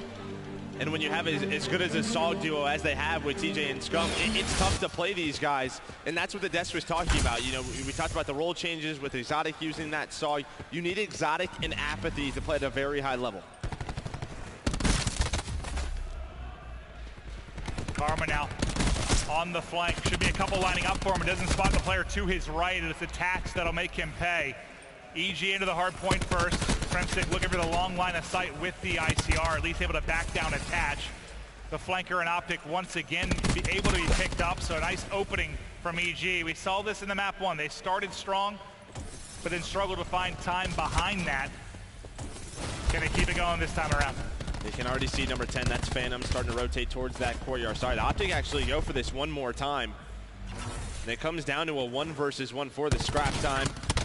Dashy's going to have some help. So Optic are going to have to go all the way around towards that backside of Church because, well, EG, they're set up in barrels right now, trying to set up for hill number 2. So far, so good for EG. It'll be Optic trying to battle back as we head to courtyard. Let's get to an Astro Gaming listening with Optic Gaming. Front Church. we gotta play the back. Play the back, yo. Yeah, Phantom's in closet on me. Oh, there's 2 church. Or 2 barrels. There's 4 barrels, 1 guy hill. Let's go. The other guy's 4 barrels. He dipped somewhere. You want shoulders and shit. Yeah, watch your tiny. I need it all. Tiny. Hold long. I got shoulders. Yeah, choke church. I got back white. Oh, we got 2 barrels. 1 long. 1 long. 3 long. I got one. Nice, one more long. Watch that up, Phantom. In the left corner. Really weak. We spawn church. Church, Start flipping. Yeah, let's push through. Going. I'm gonna go right, bro. I'm going right fast. You can go. Hold on, come with you. Yeah. Oh, 2 hit this. They 2 in barrels. Gotta get that. Another one left door, Seth. All the way out. Oh, he's 10. He's gonna spawn behind us. Caps 10. What did you spawn maybe, Seth? On the step. We spawned church. Attach window dead. Yeah, I'm going around teach. Go around, put on, waiting. Those guys are spawning out. Go quick. Yo, I don't know where Cap is. Put on. They ran to the Point. Backs at you. He's secret, Porter. Alright, I'm looking secret. First spawn out. Yeah, I spawned all the way down the road. I spawned all the way down the road. I have more. In the back cap. I gotta reload. Point first, I think. Yeah, dirt after that. Dirt. The back dead. Big one. After dirt. Yo, we He jumped up dirt. I have your help. Yo, back ramp. The comms on point is Optic Gaming trying to get set up for Fountain. 1 player still remaining from the EG side, and that is Exotic. But a good job from Optic pushing through from old, setting this up and getting the early time at Fountain. Yeah, I mean, there was just a number of different layers of the spawns on the map, right? It was like 2 of EG towards the back. They get taken down. Optic's trying to hold on to the back. They're able to really hold off the first push of Evil Geniuses, give them the back spawn, and yeah, now you're in a very good position to give yourself about a 50-point lead into barrels. I thought those comms were really solid, though. That entire sequence, not panicked. Basically, only pertinent information throughout the course of that relay to the Fountain hardpoint. And a big part of why Optic Gaming now secure a 40-point advantage in this map 4. But now we'll get to barrels. Apathy, the point man for EG, trying to slide back and forth, but the push comes in from Optic, and this is a chance for them to get back-to-back hard points. It's going to be EG now spawning out at all. That just can't happen. Optic Gaming an opportunity to really push open a big lead here, Joe. Yeah, dashing in with those frags. Been so effective, able to snap out of the third as well, just lining them on up. Krim on the other side, and then you have a situation once again where 5 go down. Dashi working on streaks, TJ as well, he's only 300 away. And you just take a look at the side of Evil Geniuses, nobody in particular playing well, and that's what us in the desk talked about. They have to step up, they have to play at a higher level in these respawns. Just feels like they don't have enough firepower against a team like this to get it done, and we kind of knew that coming in, but I think you're really getting a highlight of exactly what the issue is for them to compete at the absolute high level. As Optic do chain together 2 hard points, lead continues to grow, up to 90 now when a lightning strike comes in. It goes through, picks up 1, TJ gonna fall to that as well. Attach and Apathy gonna do what they can to at least slow the onslaught from Optic Gaming. A chance for more streaks though as we switch POVs over to Scump. He's 170 off and patrolling mid-map. He gets a little bit of help and stays up with 10 HP. Dashi bails him out of that one. 1 more kill needed, trying to use Dashi as bait, slides in and takes damage. Dashi once again, his guardian angel. Now can he get the streaks behind it? Yeah, he's just playing for that time, right? I mean, you're 20 points away from Rio. He's just juggling it back and forth. Plus finds attack 5. That's going to be full streaks. And very soon, a 100-point lead for Optic Gaming. Scump now starting to get pushed on up, able to find 1. JCap does respond, but with 7... Whoa, what? Grim. Gonna bounce off Apathy, somehow get the melee, plus they have rotation. This has now been about 4 or 5 hills in a row that Optic have just dominated on rotation. Oh, the scoreboard is going to reflect that. Now, this is where last time EG seemed to have the early setup, but it was Optic Gaming that were able to break in easily and really start that run. Well, now you got streaks, right? Scump can just set that up. They're gonna get inside barrels. I like this play. Put TJ in there. Apathy, though, not gonna find 3 tacos, but does find 2.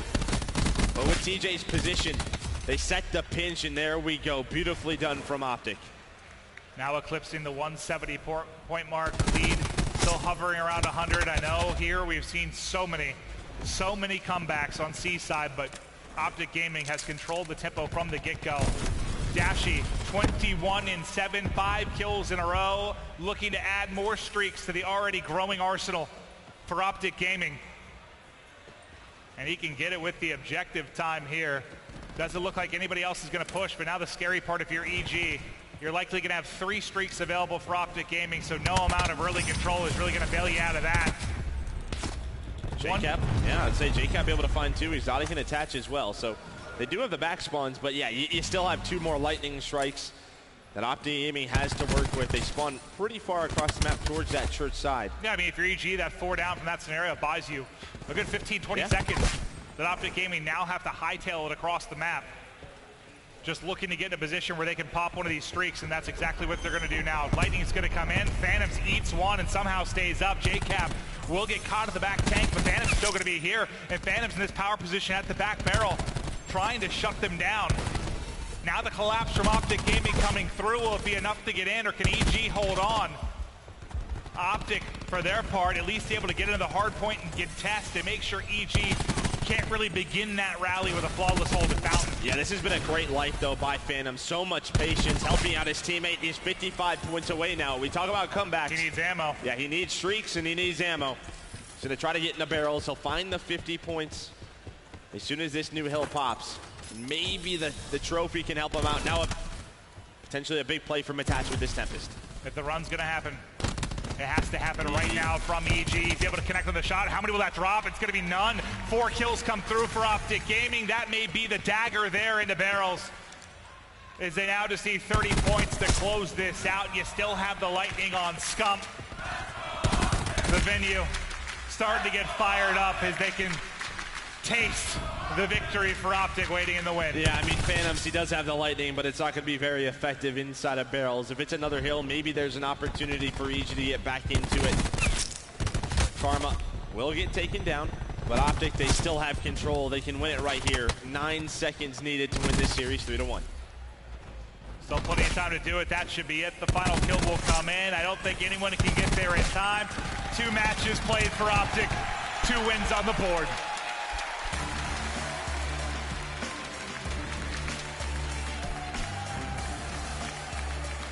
Now, Joe, I know we didn't get to see a lot of that first series. We were casting when they were matched up against Denial. We know it's that Game 5 comeback reverse sweep, but what do you see from Optic Gaming in this particular matchup? I mean, fundamentally, their respawns were on point, right? I mean, that's just what it came down to. It felt like their teamwork was thriving, and you had a couple of big plays when you needed them. But, I mean, every single time it felt like EG, when they got broken, everyone lost individual fights. It's just what it came down to. Like, you know, it was 4 to 5 down at a time. It was just too many easy breaks for Optic Gaming. I think Heretics later on in that main stage match will be a tougher match, especially in the respawns. I guess one key takeaway, you know, it's 2 drop searches so far for Optic, but they can make those improvements overnight. And what's interesting, though, you and I were kind of talking about it. Like, when we went into London, obviously the pulls were kind of crazy because the roster mania happened before that. This looked to be a little bit more standard with regards to pulls, and to my knowledge, we really haven't had that big upset yet. Like, everything sort of seems to be going as planned thus far. But it's only day 1 here of Anaheim, and now on stage for your PlayStation Instant Reaction, we've got Crim6. Thank you, Clint. How does it feel to be here at Anaheim? Good. You know, we've been here for like 6 years, so, or actually, way more than that. I've been here since Halo Reach. Halo Reach, the best Halo. Yeah, but we just played EG, S&D, Phantom's just shooting through every wall. I hate you for ruining that 1v4. I hate you. No, that would have, like, I don't clutch with an ICR, so that would have been cool, but yeah, no, team played great. Is there anything that you need to address with that S&D? Just suck less. I don't know. We just got smoked, so.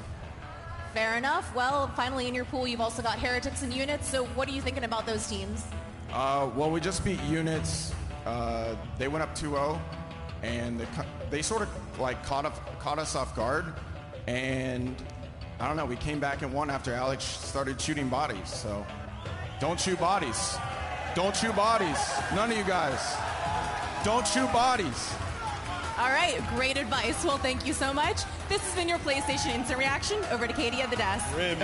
All right, guys, you heard it from Crim6. Do not shoot bodies. Congratulations to Optic Gaming on that 3-1 win there on the main stage, sending their wins to 2 for the day. I, of course, am your host, Katie Bedford, joined by Nameless Study and Pac-Man, I think. Teams with Karma. Karma has clips of just laying in the bodies for like 10 minutes. Straight to the body. Him and Temp's interviews are my favorite by far. You just never know what Crim's going to say. Yeah. He doesn't even know what he's brought up Halo Reach. Yeah. What? Okay, enough of Crim 6. We're going to move over to Bravo.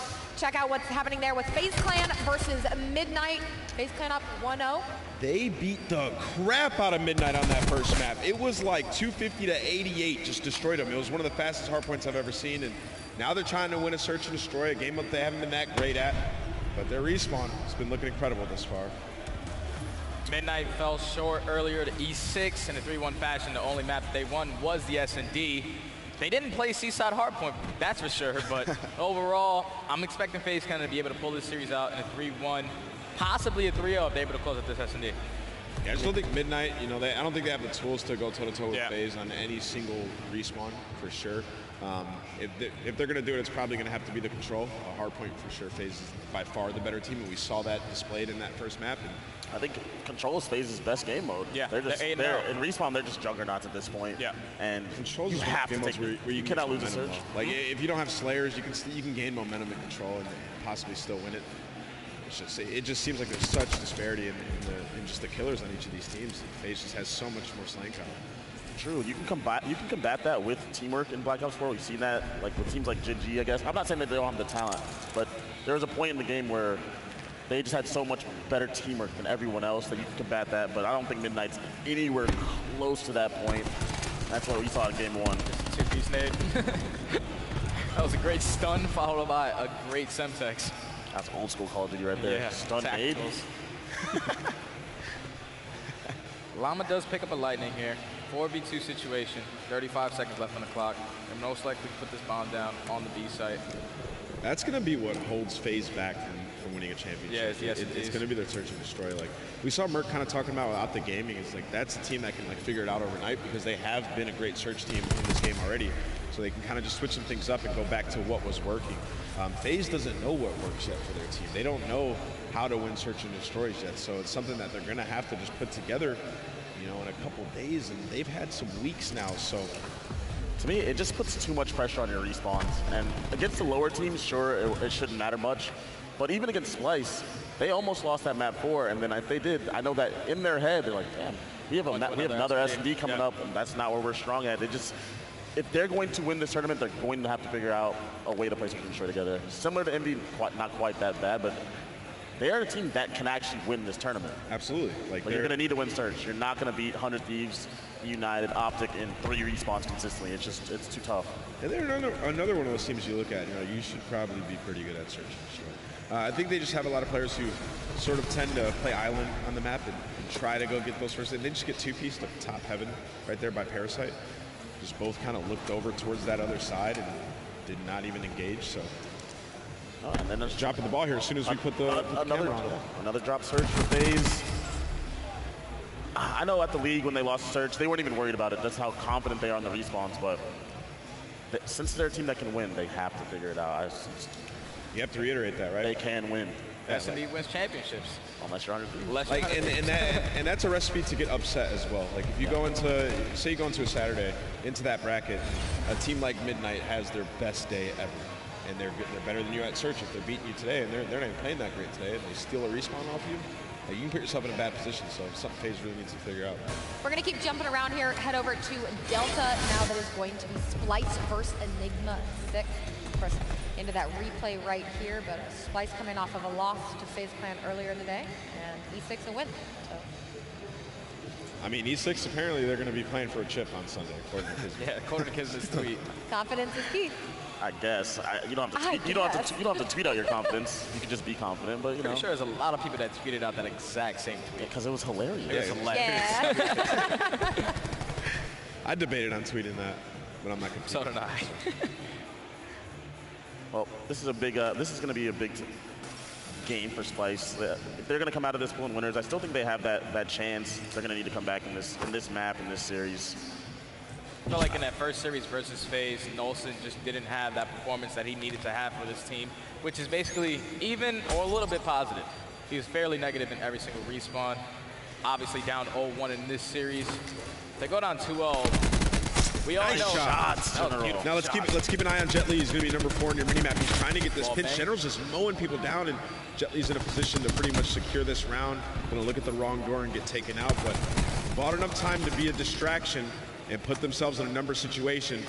this is over. Last player left field is Jerd. He's in a 1v1. Yeah. He's made I didn't understand that play. You plant it for the gun side, and then you wrap to take control of their his team hit. General hit amazing shots on Aqua too, but he made a mistake there. Like, you have 5v5, you have control. Don't give your life away. That's what you saw right there. Great shots out of General though. Really amazing shots out of General, but still, you don't need to get picked in that scenario. Yeah, and if you saw that, that was on Delta Enigma 6, taking a 2-0 lead now over Splice. We see Splice still searching for a win as well. And I wonder, Study, to the point of Nolson on Splice, kind of being here, do you think there's any jitters, nerves, anxiety that's getting in the way for him? It's an event. There's a lot of people here.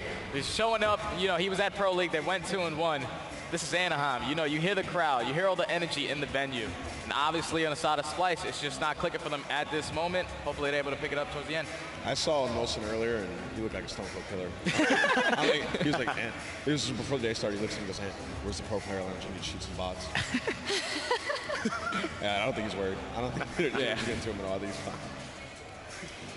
So actually, I think now we're going to pull up our pool, see what's going on there. Again, still so many more matches for the day, but you can see it as things are starting to shake out. No surprise on some of those in the top of their pools, like the United 100 Thieves of the world. Others, of course, like Evil Geniuses, Envy, Luminosity. Pretty standard. Yeah, kind of falling where you expect them to. Pool C might change up a little bit. A lot of units. Pool C could change up a little bit. I mean, E6 they're up 2-0 against Splice right now, and I think a lot of people predicted FaZe and Splice to be a lock-in, the top two in that group. So other than that, it's pretty standard, right? Like the teams that we expect to play well, they're playing well. And I think Clinton and Joe kind of talked about that there's no roster mania before this, so it's been pretty standard and spread. Yeah, looks like things are continuing on as expected coming out of Pro League. The winners getting those wins and those others struggling a little bit more. But again, I said it before, we still have so much more Call of Duty to get through. And on that note, we will be right back after this quick break.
What's up, everybody? This is Let's Talk About It, presented by Jack in the Box. And I'm joined with 18-time Open champion, 2-time world champion, the man, the myth, the legend, Patty Aches. And I will say 3 of those Opens came in this venue at Anaheim.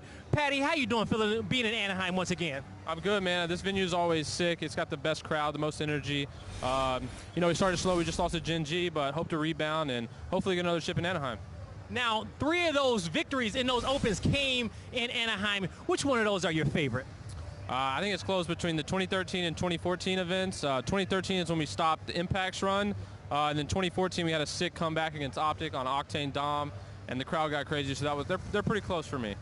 So in your pool, you have 100 Thieves, LG, and Gen G. Very difficult pool. How you feeling about that pool, and how you feeling about your matchup against 100 Thieves coming up? Yeah, I think our pool's definitely one of the hardest here. I don't think that's a debate. You know, LG is playing with a substitute in Rick. But, you know, we just lost to Gen G, so really need to rebound against 100 T. Probably the best team in the pool, so we got to go big in that match. Yo, Patty, I'm going to let you get ready for that 100 Thieves matchup. It was good talking to you once again. That's it from us. Back to you guys. Thank you very much, Blaze. Aches on your screen. Ooh, it was a tough one against Gen G. Miles the moment we caught that one over on Bravo. And look, Envy are in a rough spot right now, Phil. Yeah, very, very tough. These guys are on full form. They're now on the main stage. They've just come off a 3-0 loss, and they're going up against the current champions. It doesn't get much worse. They've lost 10 search and destroys back-to-back. Miles, I've got way more, but I'm going to stop there. I feel like I'm just battering Envy into the ground. Well, here's the thing. 100 Thieves is a great test for them when it comes up to this matchup again. Pool D, it is not an easy pool by any stretch of the imagination, but what a matchup this will be. Here's our look at recent matchups between these teams. Again, 100 Thieves walked away with the clean 3-0. But look at that scoreline. It was pretty close. 250 to 243 there on Arsenal. 6-5 on frequency. And again, this is only, you know, week 9 of Division B. 3-1 in the controller. I mean, that spells a little bit of doom. But I mean, where do you place Envy right now, Phil? In the recent performance they've just had against Gen G, the hard point was a blowout, the search and destroy was a 6-3, and the control was, it was pretty nasty. It was bad. Yeah, if we're talking current form, recent form, I'm not including London. London, they were great. You know, top 4. This was like the best performance within like a 2-year bracket. Now where I put them is very different to just after London. I feel like Hugh is not putting up those superstar numbers. We are seeing a drop-off of Envy, and it's hard to see, again, a household name with 5 fantastic players that just isn't working right now, and again, it's just so difficult. However, that superstar that is Hugh will be going up toe-to-toe against one of the best in the world right now in Priester. The stats don't lie. Look at those numbers. Yeah, that's an incredible player-to-player now, as you can see. 1-2-2s there in the hard points. Again, the 1-2 for Hugh in the search. I mean, the control's the interesting one at 1.16 there in the KD. I mean, that's tied 5th in the hard point KD during the league entirely for Hugh. But Hugh right now is looking a little struggles. He's not having he hasn't had a good Friday so far. The matchup against Gen G, I mean, we saw some big negative numbers from him in the hard points, which is very uncharacteristic of him. And the same can be said with the controls. So, for now, a very, very important matchup for Envy. For 100 Thieves, though, is this another day in the office? I mean, the win in London, the form they're in currently, their own 3-0, sorry, in map count. Is this just another walk in the park for them? The story that I want to really tell here is, you know, 100 Thieves, like I said, it should be a walk in the park. We should only really look at the first 3 maps, and that's the current form. Yes, that might be writing Envy off sooner than they should be, but if Envy do manage to push this to a map 5, that's a story in itself. That's an incredible achievement, because 100 Thieves right now, their hard point, current form, 19-4. Search and destroy, it is pretty even, but their respawn is so dominant. The most I see this is going to a map 4. However, on Envy, and I've said this in the previous series, just on Bravo with yourself, Miles, there is champions, world champions on this roster. They can flick that switch. They can turn it on. I want the decimate that I saw in London. Maybe this main stage just fuels them up. Maybe it is the Anaheim that Patrick Price wants, and we're going to see him very shortly. Let's see if it's something to Taco Bell. I'll show myself out. But indeed, a tough series for Envy nonetheless. 100 Thieves, they've got to be coming into this event feeling confident, feeling comfortable. I always worry when it comes to this kind of, you know, come off the back of a big championship win. Does that victory cost you your strength? You know, I talked to Mud Dog about it. I talked to Crowder about it, and he was saying no. They have not let the players slip. No one's letting anything go. That form in London, the Slasher called about it on Hot Mic as well. You know, he's saying that they are still in fine form. They're not letting anything slip. They're here to get the win. But they have to go through Envy first here in Pool D. I mean, we're still in pools, still Friday, but every single game matters. the interview, you heard it from Patrick Price himself. He was saying, we just lost 3-0 to Gen G. Now you're stepping up against the current champions who've just come off a hot victory. This isn't a test for Envy. This is the hardest game that you can get right now. And yes, it is pool play, but it almost feels like they've got to come out with something. They've got to bring something. It wasn't even pretty versus Gen G. For you guys who missed it on Bravo, the hard point, we were looking at maybe, I think it was 1,800 points. Search and Destroy should have really been closed out in a 6-1, but it gets pushed to 6-3. But the control was a very dominant 3-0. We're talking 10 life advantage for the likes of Gen G. So 100 Thieves, they've got to be sat on that main stage, feeling very, very confident right now. But again, I will always go back to the fact they've got players like Hugh, players like Aches. They can turn it on, and Aches loves a good challenge. Oh, he loves a challenge. Another player we're looking forward to seeing play that step-up role really is Decimate. Decimate, he has been the difference maker. He was an absolute standout player for Envy in London. Turned a lot of heads there, including ours. Now's the time. Anaheim, are we ready for another pool play matchup? I think the answer is yes. We certainly are. It's going to be Hacienda Hardpoint to kick things off. And before going into this, I was thinking about, which maps will be banned and which ones will be put in. Honestly, there's no real bad map for 100 Thieves and Hardpoint. They're 19-4. That says everything. Envy, it's going to be a tough ask, but Hacienda, again, we need to see something from their assault rifles. Yes, the key player matchup, we've got Priester and Hugh, but on one side, you've got, Aches going up against the likes of Octane. Octane topping the leaderboards for, I think, 3 out of the 4 areas. But let's get into it already. 100 Thieves, Envy, Hardpoint, Hacienda. Here we go. Straight on board with Octane, possibly the most dominant ICR in the entire world right now. It's a great opener there from Slasher. He finds himself 2. Octane finds 2 as well. So those ICRs putting in the work already for 100 Thieves, and they are going to be grabbing that hard point early on and able pushing those players forward, trying to keep everybody back right now as he finds his second kill up against Aches, and already 100 Thieves off to a very tasty start. Nice. 11 points in the bag here. As you look at the mini-map, Slash is just in around collecting some points. He is going to be shot in the back though. And that's Silly, Decimate, and Pharaoh picking up some all-important kills, but it's rotation as we do see Envy already thinking about that garage. You see them though, Silly's in position, he has Aches backing him up to hit down water side. Kenny finds 2, Silly finds Priester right in the face, there we go, and here comes the remainder of 100 Thieves. They're going to get the final few seconds of scrap time, will go the way of Envy, but 100 Thieves straight on the point. Decimate does a great job on Kenny and Octane, and now he's still good. Can he find the third? As he dances around Lambo, he's going to get cut down eventually, but that's a solid bit of work. Hardpoint flips, 100 Thieves now in control. It's amazing to think of a team that could not rotate to save their lives in Vegas, and now one of the most dominant hardcore teams in the entire world. I mean, that is an incredible turnaround. Certainly is. Current form, 100 Thieves on this map mode, 5-1. However, no slouch for Envy, currently sat at 3-1 themselves. Coming into this, like we said, Octane, that MVP performance, are we going to see that again from him? Kicking things off very, very strong, but a hold at the back from Envy. 30 seconds still left to go. Contest coming in, but it's Priester, Slasher, Octane getting themselves on the kill feed. Pharaoh trying to get back into the mix, waiting for his teammates. And rightly slow as Decimate slides in, as Aches finds another. Well, 20 seconds here. This is where you want to start to see those rotations. Look at the mini-map, Miles, and you guys at home as well. You're going to see number 3, that's Octane, already setting up by the fences, locking things down, locking these lanes, and it should give 100 Thieves the advantage going to fences.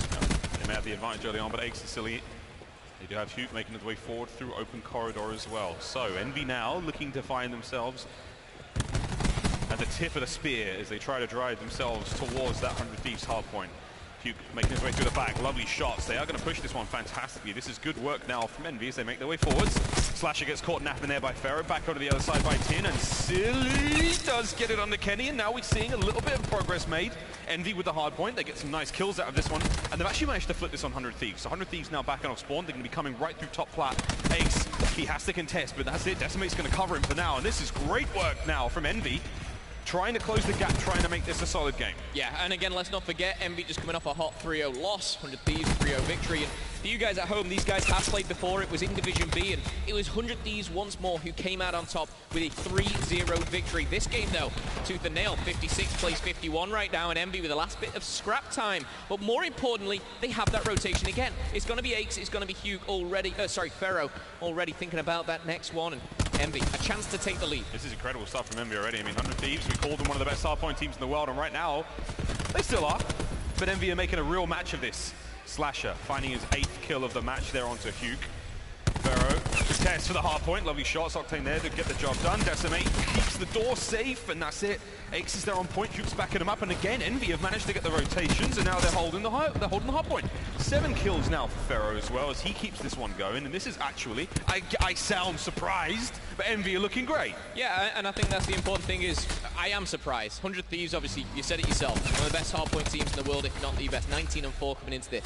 Likes of Octane, he leads in the #1 in hardpoint KD, leads #1 overall KD. But crazy enough, he's first over the past couple of weeks for hardpoint time as well, and that just shows how dominant he can be on this map. Mode, combination, whatever it may be, but Envy taking it to them here. Silly challenging on point. He's going to find one. It's going to be Octane as Pharaoh finds a double. Silly finds the second. And with the TAC 5 boost, he's going to let it rip straight away. And 80 points, we're going back to the fountain, back to the middle. 4th kill in a row for Silly. War Machine's up for Decimate as he tries to redecorate the top hall there, and he will. Silly now making his way back and forward. 235 away from Streaks. See if he can't find them. Great bit of work there on a slasher. 135 away now as he finds his 5th kill in a row. 16-7 overall for Silly. The hard point still uncontested for the time being, but the map control is what we're seeing these teams fight for, and Kenny finds 2, Octane with a clean 1 upstairs, and 100 Thieves now with the hard point. Enable, guard in the offices. Not going to find any action just yet, but again, all this time, there's plenty of it as well. Going in favor of 100 Thieves.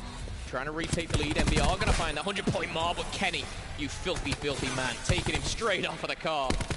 And now he's retaken that spot, and he'll be the one locking things down. Kenny looking to stay alive. You see those red hit markers. Put himself so close to death, and now he's going to be backed up by the likes of Octane. Right behind him. Finds the first, finds the second. Kenny doesn't even need to find the third, but TAC 5 boost is in. 100 Thieves looking for the retake. Yeah, the retake's on. Here we go. Here comes the push. That's Priest that he was going to get the first kill. Pharaoh's up next. Lightning strike at the ready. Kenny 50 points away now from the Hellstorm. And this is starting to get a little bit scary. The pace has already been set. The War Machine's out and about. That's going to be in the hands of Slasher. The Mad Titan himself. Trophy systems all over the place, just having to pick and choose this one. Great timing on that. Nate to Huke, that's going to close him out. Octane finds 3 kills in the background, and this is 100 Thieves. These are your London champions now, starting to heat up, starting to find form that we know and love. 24 seconds left on this hard point. We're going to be looking at those rotations soon, with Huke and Co are fighting their way through. There goes the rotate. Over towards the next hard point. Kenny will be joining them straight off spawn. We'll see if Huke can't catch these players on the transition.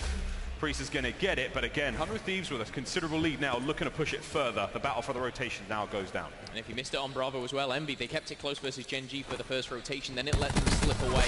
We saw hill after hill, rotation, it started to crumble. Our 100 Thieves going to try and do the same. Slam available, Slam going down, connects with just one. But if Decimate is the first to fall of many, Priester will be happy about that. Kenny's going to utilize the streaks, and the combination of streaks and specialists mean 100 Thieves will retake here at the fence. If Pharaoh, though, in contesting alongside his teammates. Ace are going to find kills as well. 100 Thieves put on the back foot here. Tough times, but still lead. 30 seconds left here on fences. Yeah, so far so good. Priester with a nice 2-piece there. He does get it in tin. Octane trying to make the play forward. He manages to slip through the stims there, up and about. He can't find the second. Pharaoh's going to find 2, including Ace, sadly. But that is still almost the end of the contest. This 100 Thieves will finally break that one. With 15 seconds left, the rotation's going down, but you can see that mini-map. All those blue arrows set up for the good. That was a very, very long contest that came through from Envy there. Silly, though, he finds 2 in the back. 160 leads 130. 100 Thieves looking to close this out. Over the next hard point we go into Rock. We're not talking about Dwayne Johnson. We're talking about Ace there on point as he's trying to find more time out of this one. Vision Pulse locked and loaded, ready to go. We're going to find 1 from Huke, and that's what we want to see out of Huke. A couple more kills with those slams, but is this enough, Momo? The question is obviously the timing of that. You see him invest the slam, but all his teammates fall at the same time. The max he gets there is 1, and luckily for him, he finds that, but he gets traded out instantly. It's kind of nullified. But on the flip side, Priester only found 1 down by the tin as well, and that really didn't come to anything. So try not to overthink it too much. Plenty of time still to play for. Envy looking to tie this up. Huke firing down Priester. Slasher will get revenge for that one, but with 20 seconds left here, this is where you want to start to see rotation on normal hills. But with this one, when it rotates back to the middle, you can kind of push your luck a little bit. You can challenge for these last 10 or 15. You get this, you rotate quickly in, and you've got that top midway control as well. Octane still without SCR, still lighting things up here. 22-17 for Kenny. Slasher finds his 21st. Open side control completely now locked down for 100 Thieves. There was struggling somewhat with the trophy there. Hoop's going to come in from behind and clean him up. 200 points have been cracked now. 100 Thieves looking to push this to the end. This is the business end of the hard point, friends. Slash is in up top. Slasher can't. He finds 2, but he will be taken down quickly. Still in full control. Aches doesn't quite have enough to push back Kenny and the players on the hard point as well, as they try to now flood in from top flat. Presence still being found. Tag 5 at the ready for Dr. Kenny, as he now gives the boys a buff. 30 points for the win. 100 Thieves. They can get it done here. Can Envy get the contest just to push this to another hard point? You'd like to think so. You see 100 Thieves here, they need, what, 22 points, and it is starting to dwindle away. But the contest comes in, and Aches and Envy do take control. Now with streaks in the hands of Kenny, this is where rotation's got to come down. This is going to be crucial. He's trying to find Hugh and Decimate on the rotation. Will find them both, but can't connect with the Hellstorm. The kill feed lights up blue, and Envy trying to take control now of this garage. The question is it too little, too late? As 100 Thieves now need only 16 points to claim their victory here on map number 1. Tag 5 boost comes through there for Envy.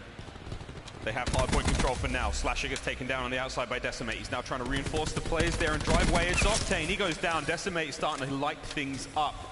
His second kill in a row. 2 kills in a row for Hugh. And now the play coming through Rock. Hugh's and down low by Water. We've got players from Decimate. He's up top. War Machine's out and about for Decimate. Just trying to lay down some covering fire. He finds himself 2 with the War Machine. And this is looking good for Envy. They're managing to hold the line for now. But they have to hit that rotation as well. And you can see those red arrows from 100 Thieves all over the place. They've got complete coverage on the outside of the map. That rotation is going to be very, very challenging to do now for Envy, but this time is fantastic. The rotation's going to be tough. However, 100 Thieves, they still have that lightning strike. Kenny still got that in the back pocket. 29 and 20 here. Pharaoh and Envy are on fences. This is most definitely doable for Envy right now. But is that lightning strike going to be too much? 8 was 11 and 20.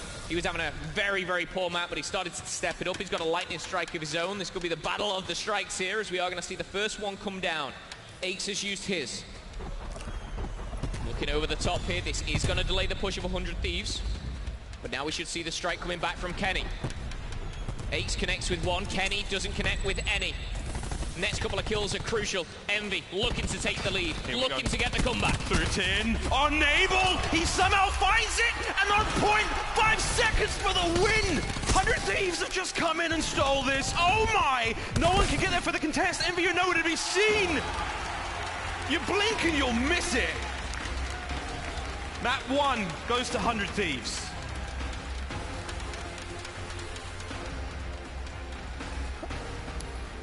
So close. What? 100 Thieves there, the lightning strikes used, and again, Aches in that position. He had to invest it. He has to put it down. He has to try and stop anything going down, but 100 Thieves come out on top at the very, very end. 100 Thieves 1, Envy 0. Yeah, blink and you'll miss it. Run it up indeed. All right, that's all from the desk here. Katie, take it away. Thank you, guys. I imagine Eric probably started that chant down there on the front row to run it up, but there you have it. It looked almost like Envy was able to do that.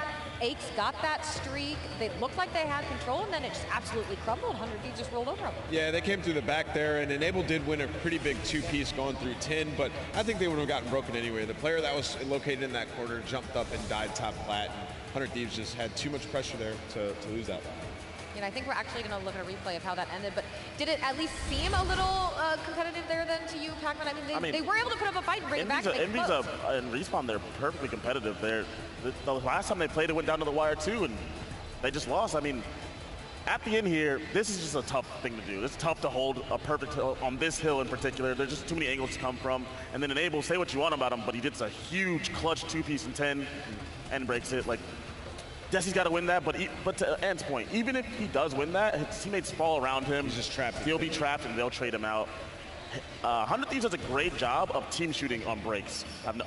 They're one of the best teams. I don't even know if that's the thing that they communicate or if they're just on the same page, but they always seem to work together really well on breaks as a team.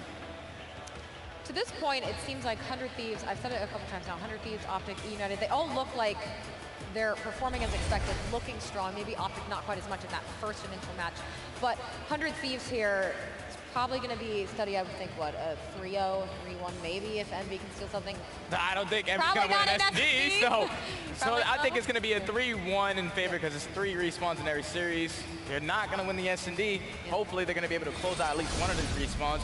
Now remember the first time these guys matched up, when it was at Pro League, it was pretty sure the most choke series we've ever seen. It was like 248 to 250, and then a 5-1 S&D comeback, and then obviously when that happens, that third map was insane.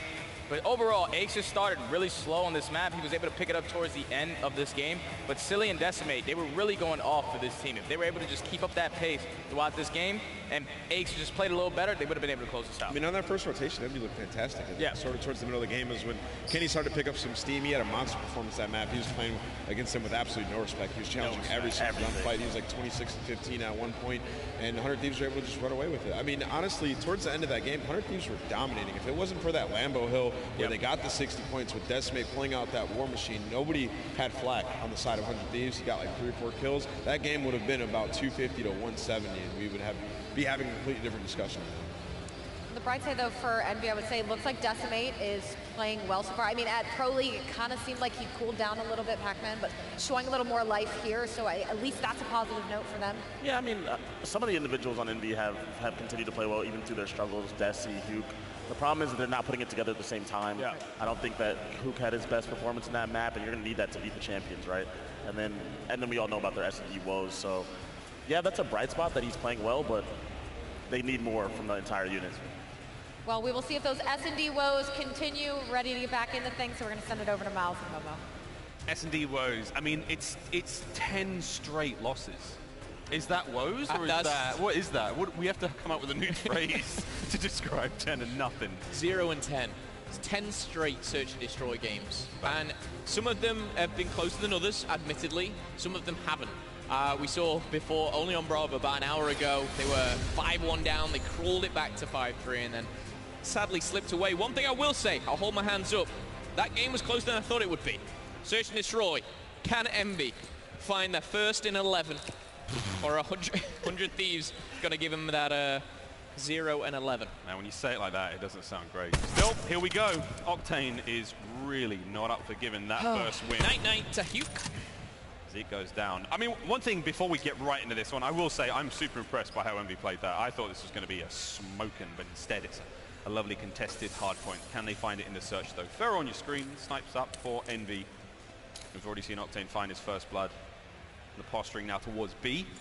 Octane's making his way in through the back end, but they still have Kenny down low. Kenny's just sitting chilling there, putting big shots in. He's allowed Octane to get involved. Oh my, and the snipes are up. It's a snipe off, and Octane's handing out shots. He's handing out flesh wounds, but no kills just yet. It's 3v4. He might be only handing out those hit markers, but it is all counted. Those players pushing forward. Octane finds another. He says, you're flanking, that's kind of cute. Ain't not going to happen on my watch. And I will say, yes, 100 Thieves in the respawns, they're dominant, now 20-4 recently, 10-4 controllable. In fact, it just keeps getting worse and worse. S&D, you know, they haven't been like clear-cut incredible at Search and Destroy, but when it comes to Envy's S&D right now, it can make anyone look good at Search and Destroy. Octane, though, finds the first, and I believe the last potentially there. 1-0. It's 100 Thieves and Thels, and we saw, obviously, going into this key player matchup, one side was Priester, the other side was Huke. See what they can bring to the table. Bruh. Bombs at hand of enablers. Now we see 100 Thieves on offense. Octane still with that sniper. We'll see how the Paladin finds its mark here in round 2. And, oh my, it's close. It's no cigar, but Silly. Don't do it, Silly! You knew he was coming! Well, okay, that'd have been nice ridiculous. Nice try. Who's going to find it? It's still 4v2. Enable and Slasher now. Back certainly against the wall. Enable now on his own. He might be able to escape. Nah. Decimate's going to get it. Envy answer back very decisively. Yeah, very nicely done there. Obviously, they kind of collapse. We see, obviously, Octane sniping. And I like what they did there. They pushed that. They get aggressive, even though it meant going outside of the map to come back in. But Decimate makes light work of the last two. And one thing I will say, I know, obviously, we've just seen Envy picking up that round. A lot of people kind of talking about Enable and talking about his kind of ratios. We've seen him in current form obviously change things around, especially in Search and Destroy. But a 10-map losing streak for Envy. Dude, why the graphics team got to do him like that? Like, we're doing them bad enough. Because when they win, Miles, we can emphasize how amazing it was that they took down 100 Thieves in Search and Destroy, right? Well, here we go. Octane versus Ferro now on the Paladin battle at A. Ferro's repositioning. If he picks this right, it's going to be enemy at the gates. Oh, Octane. What do you got? He's spotting players, and the information that he's getting is crucial for 100 Thieves here. Looks like he's just going to go for a quick rotate. It's obviously pretty dangerous going from lobby to the jet. Oh! Taken down by the SCR of Aches. And now we might be able to see a bit of a push here coming from Envy. And again, going back to Bravo, how many times did they get first blood and throw the round away? We saw it time and time again. Will they do the same to 100 Thieves? Yeah, Envy. First blood means a lot. Ferris cut down immediately. 3v4, 2v4, Slasher! Rips his way through the soft underbelly of Envy now. Kenny's trying to watch the rotate towards A, and he might just be able to find Hugh. He gets it, decimates alone. Where is he though? There he is. Enable finds him! I think I might just jinx that first blood. I think they got first blood and lost 5. Ooh. It didn't even matter. Huge plays from Slasher there coming in from the vent. Big pick on the first player. And again, once he finds this first one onto Pharaoh, this one's a pretty easy kill. He has the cover, which Silly simply doesn't. Positioning is always key. Smiles all around, no wonder for Slasher there. Yeah, confidence is breaming. Looking for the back-to-back, of course, going from London here in Anaheim. It's a big one by all means. Pharaoh yet to find a kill. He's rocking that sniper as well. Octane looking for an early pick. But Hugh and Envy again. They know the sniper's out. They're trying to get aggressive. Wait, this nade. Oh my. It just gets tags, and he gets tagged back. Slasher's nade's a little bit bigger and meaner, and there it is. Repositioning towards B now. Go 100 Thieves with the advantage from that kill. Pharaoh's lining up though. He's got there very quickly. He's in a very good spot now to hopefully catch those players transitioning. But again, he needs his teammates to back him up. You can feel the tension. You can feel how worried he is about making this shot. And he's got to get something, because they're on the bomb site now. Yeah, he knows exactly what's going down. It's a very predictable strategy, but a 5v4, they have the numbers. 100 Thieves, they don't usually throw away the life count. The 5-4, now 4-3 as lives start to dwindle. Enable shouldn't one down. Octane coming up trumps. And MV4 1 by 1. It all comes down to Aches, and Slasher will give him the backhand here as they take another round. It didn't seem so long ago since Slasher and Aches were going toe-to-toe on the microphone. Well, 100 Thieves just closing it out, and again, these rounds, it goes from a 1-life lead, but 100 Thieves capitalize on those life advantages so well. It's a tale of two teams. One team who's just coming off a massive win, and how confident they look in rounds, and how handedly they close it out, versus Envy, who are in serious trouble. Struggle bus, front and center. I mean, they've got the first, 4 rows. It's all them. Here we go. Big play through mid-map from Envy. They're in the lab. They're doing the work. Octane's up on that door. Oh, my. Challenge at your own peril. They've managed to get players out through window and towards B as well. Aches is peeking out through vents now. Priest is not willing to make it happen. So this is an interesting situation now where Envy can make the play. They can maneuver how far they want, but they do have to contend with Kenny up top. If they can get rid of Kenny, they can get on that bomb site and cover it effectively, but they still have to watch the flank. Uh-oh.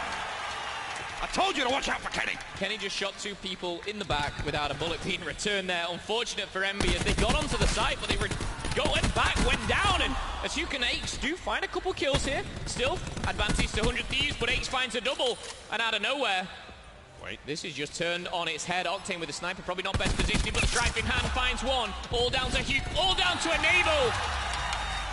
And Enable coming out on top. He knew exactly where Hugh was, and it all seems very cool, calm, and collected here for 100 Thieves once more. Aches did find a very important double and nearly pushed this round. Feels like not too long ago we were singing Enable's Got a Donut. Oh, baby. Aches desperately try to force that round all the way.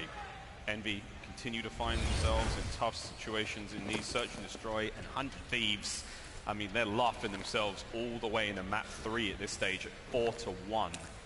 Still, Enable at 4 kills to 1 death, 5-3 for Octane Slasher. At the mighty 6-2, here we go. Silly's going to open up the first kill. Kenny finds another Octane once again. Snipe for snipe, round by round. It's a 3-on-2. 100 Thieves now. Somewhat at a disadvantage. There's the kills from Hugh, and you know what? Envy might be able to do this. It's all down to Octane. He might be able to throw himself off, but he's definitely going to try and put on a show just before he goes. Oh my, decimate! What is this? Kill him! Just put him down! You've got one side of the stage, Huke. Bear in mind, this is Huke just charging at him. Just trying to shut him down. I will say, I actually like the kind of on-the-fly strategy, if you like, from Envy.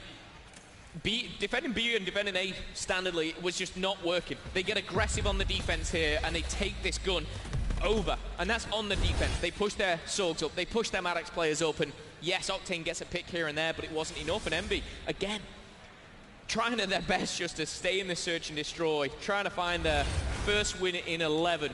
Currently 2 down here as Octane's picking people's heads off left, right, and center. Will he do it again? Pharaoh trying to answer back with a paladin of his self. Oh, there's a left, right, or center. Take your pick. Octane, you disgusting. That was Pharaoh's 5th death. No kills yet.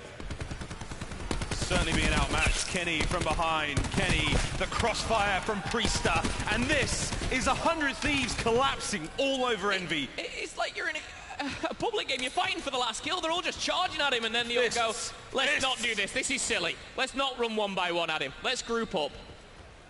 It is actually silly. Sorry, I misheard that. I thought you were saying it's silly. I was like, no, it really is silly. It is silly. And they're silly. Very silly. Wait a minute. Wait a minute. Silly. Watch out, buddy. They're everywhere. Tough position for Silly to be in. Octane confirming he did just get smoked.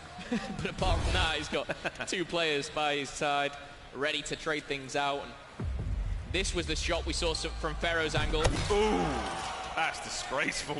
All right, Neo, killing it around there. It's beginning to believe. 5-2 now. We're on map point for 100 Thieves.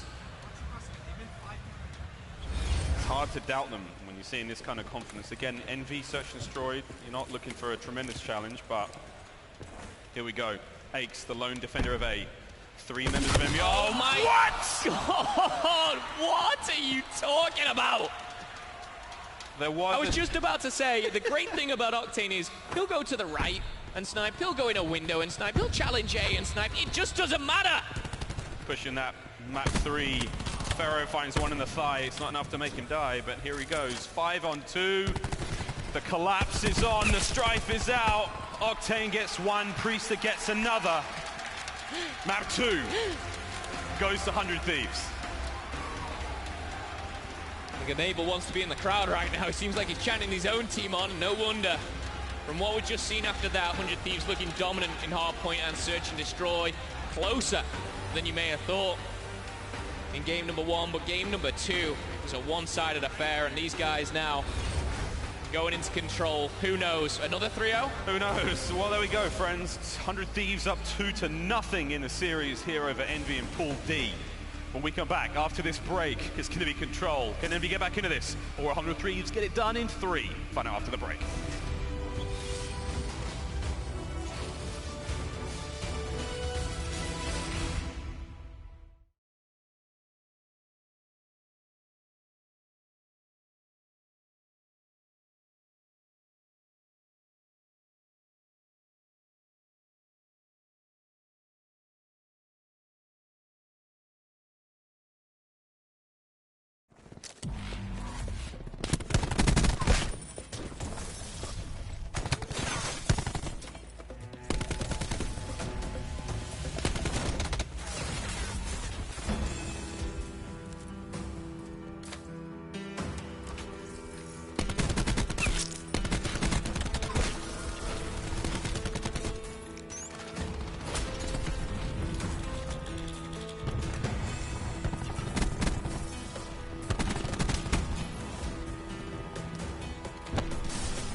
Ladies and gentlemen, welcome back to CwL Anaheim. Oh boy, it's 2-0. 100 Thieves versus Envy. My name is Miles Ross, no relation to Bob. This is Momo. He's not a K-pop star or a Japanese demon, but he's my friend nonetheless. 2-0, Phil. Did you see it coming? Yep. What? Yep. What? Arsenal Control coming up next here. 100 Thieves looking dominant, the current champions Envy. They're on poor form, and it's crazy to think that, you know, just weeks ago they were in London fighting to be in that top 3. It's a tough ask. They've got a very, very tough opponent here. And going into Control Envy again, definitely not their worst game mode. By far, that is Search and Destroy here. And I will say, Control, they've won 7 out of the last 15, but 4 of them have come on frequency. This is not frequency. This is not good for Envy. However, Silly opens the account with 3, not bad at all. I will say Silly has really come to play here. I mean, the Gen G series is a little different. Decimate, same can be said about him. Impressive stuff to start this one off on defense. Decimate is literally about to run into 3 members of 100 Thieves, make it 4 if he catches the guy on the outside at the right time, but Ferro's there to back him up. Hey, Envy, welcome! Decimate, can't get it done. Octane slides through. Octane finds 2, and that's that. Here comes the playthrough window. Over the top goes Kenny. That window, and he's going to try and take over. Slasher holding things down on the right-hand side in the middle, waiting for Enable. Cluster going over, but the trophy's going to cancel that one out. Down to just half health. The time is ticking. Credit to Envy. They're holding them off. They're holding the door, but Kenny's going to find himself a double. Hugh's going to find 1, but is it going to be enough? 3 of his teammates go down. And with all of the boys on top of A now, they're trying to get that first tick. Hugh finds a double, and it's an easy one at that. It was his 3rd in a row. Can't get the 4th. He was 1 shot away from taking out Octane there, but this is solid work again. The clock is ticking. Envy are holding the line. Aches finds 2 there. Final 10 seconds. Can 100 Thieves get onto the point? We've seen them do it before, let's face it. 5 seconds now remain. Silly's in a great position to find a few. He only finds 1, and that's it. 2, 1. It's finished. Envy win their first defensive round. Well, that's the best Envy that I've seen all Anaheim so far. It was convincing, and yes, we saw them kind of push back, and we saw them held back a little bit by the window, but they managed to control A, and saw Silly there pushing up into Trophy and holding 100 Thieves, and that may come as a little bit of a shock. 100 Thieves, we'll see how they do, of course, on the attack, that being Envy, and if they can replicate that performance, we could have a series on our hands. We know what Envy are capable of. The 5 players themselves, world champions on either side, but my goodness. Well, for me, we're seeing Hook step up. We're seeing Hook start to hit Hook form. That's what we want to see from Envy. Silly's looking fine so far. 4 and 4 tells us only a part of his story right now. Ake's sitting at 5 and 3. He's the player on your screen right now. Off the rip, going to get some shots through. Ferro's going to get it done. And here comes an immediate adjustment now from 100 Thieves straight back in towards A. Hook can't quite deal with the window as Slasher and Enable kill his teammates. And here we go. Hook's in. That's aggressive. That's confident. That's Hook. And he's still good. Capturing A slowly but surely now go Envy. Kenny, though, sneaks through somehow and just cleans up Aches. First tick at A is almost finished, and this is a nice start from Envy. They've done a lot better than 100 Thieves managed to do in their first round. Octane, though, coming from the window. These ticks takes time, and especially if they've only got 1 player on, it can be a very, very slow process here. Priester, Slasher, Octane, Enable, all picking up kills here, and this is where they're going to put Envy on the back foot. 24 to 21. We've seen positives from both teams, but look at the minimap. This is where you start to see 100 Thieves push into Trophy, push into Kitchen. Try and get those kills off spawn. If Envy can catch them out, we could see them take over A, but a quick shot and a cluster going out. Aches finds 1. All it's going to take is 1 decent break for Envy to get on point, and that's how they do it. 3 through the window. Ace goes down, Slashes up front, Octane's locking down the back end. Hook, though, he's in and amongst your team, and he's dealing the damage. Kenny shuts him down. Octane's there as well. They make that push look like nothing, and now Kenny's 195 away from streaks. Time is ticking away as well. 30 seconds on the clock here. You see 1 player, number 10 there. Decimate just coming in from behind. He uses the outside of the map to his advantage and looking for a quick turn. For 1 of the players, that's going to be Enable. Put to bed, Decimate. Lighting up here, and the time will be stopped as they are on A. In fact, it's actually B. They're pushed down the road. Hughes found themselves a kill. Pharaoh's found one as well. And this is where Decimate comes through A and comes through lobby. Yeah, he's still on the run. Decimate, he manages to find himself 3 kills in a row. B's almost finished now. The second tick halfway through. What do they got? Kenny's going to make his way up the stairs. The ICR of X ringing out. Octane, though, he somehow finds 2. And that's going to allow Priester to move forward. Slasher's backing him up now. Priester, he cannot be stopped. He gets Pharaoh. They get the second tick. But in all of this, Decimate. Don't forget about Decimate. 4 kills in a row. He captures A alone. 12 to 12 now. It all comes down to B. Yeah, Decimate almost had to put a pause on his game to make sure he was still contesting A, making sure that time was stopped. Kenny in a position where he can really maybe only find 1 kill, but that is all he'll be happy for. If he finds 1, he stops the play, stops the bleed. 11 to 11 on the kill count here, on the life count, should I say, but as players start to fall, Enable does trade out. 10 either side here. You see that mini-map, Envy looking to go for almost a flank, but Slasher locking things down. One player right at the back is going to be Enable. Decimate away with his life. Enable's been such a key player right now for 100 Thieves. He's right place, right time. He's doing huge work. Decimate gets Kenny. That's going to be 9 to 8. 100 Thieves still with a life advantage. 33 seconds left. But this is good work from Envy. They're playing this very slowly, very sensibly. Maybe not there, but you know, it's still good. And Decimate finds Kenny. 7 to 7. Finds his 6th kill in a row as well. This might not only be a round win for him, but he can get streaks off this. If he goes, the melee doesn't connect. Priester punishes him. Trades go down. It's 5v5 with 15 seconds. The clock is paused. The clock restarts. Kenny goes down. No more respawning. 100 Thieves with the life advantage. But now just a 3v3. You start to see the players push down the road. Decimate doesn't want to give out the streaks, but the War Machine invested. No, is around, and Hugh goes down. It's almost like he's going to punish himself for this one. The trophy did not go anywhere. And 100 Thieves not only win the round, not only waste the War Machine, but they take down Decimate on what I believe was a 6 or 7 kill streak. That's the power of a trophy system. He was on such a tear, and it was like, I can win this game. And we could all feel it. It was like, hey man, he can pop it. He wasn't running Engineer. He's running Flak and he's running Tac Mask. He didn't have Engineer, and without that, Decimate does not see the trophy on the floor in front of him. He does not see that he's about to make a grave mistake, which could come back to haunt Envy. And that trophy's not there. That one little trophy that, you know, never harms anyone usually, but that just stops so much. He was about to turn Enable into soup. Oh, let me. Round 3. Slasher finds 1, who gets the slam through, but it's not quite enough to break the hold on A. Slasher still at the back. Shots are coming through. And then this is a decent hold already from Envy again to rebound after what was a bit of a tricky loss. And even going forward, just to kind of even more of an impact is they have to go into this. They don't have to wear a flight jacket. They can use completely different classes. They all have another option to throw on. Hugh's going to have 4 players running at him, and he's going to find himself in a lot of trouble there. I will say, Envy were very, very solid on the defense last time. I'm hoping they can do the exact same. Push 100 Thieves back. Enable. Nice shots on Hugh. It's plays like that. Got to watch out for Enable. Octane just sport for choice. That's a big string of kills from 100 Thieves. That's going to push the pressure now all the way to the back spawns of Envy. Now Octane is literally lighting things up. Tempest is at the ready. Slasher is going to be holding down the lobby. Priest is going to back him up, and he may have yet to connect, but again, well, okay, Octane's got 4 left. Okay, oh no, he finds nothing. Is this a chance to capitalize now for Envy? Oh, honestly, I don't think it is. That's the crazy thing. That Tempest was not great, to say the least, but does it really matter? Everyone's picking up the kills, even though it might not have been. Octane himself, 20 to 13 life advantage goes to 8 now. A done. B finds its first tick.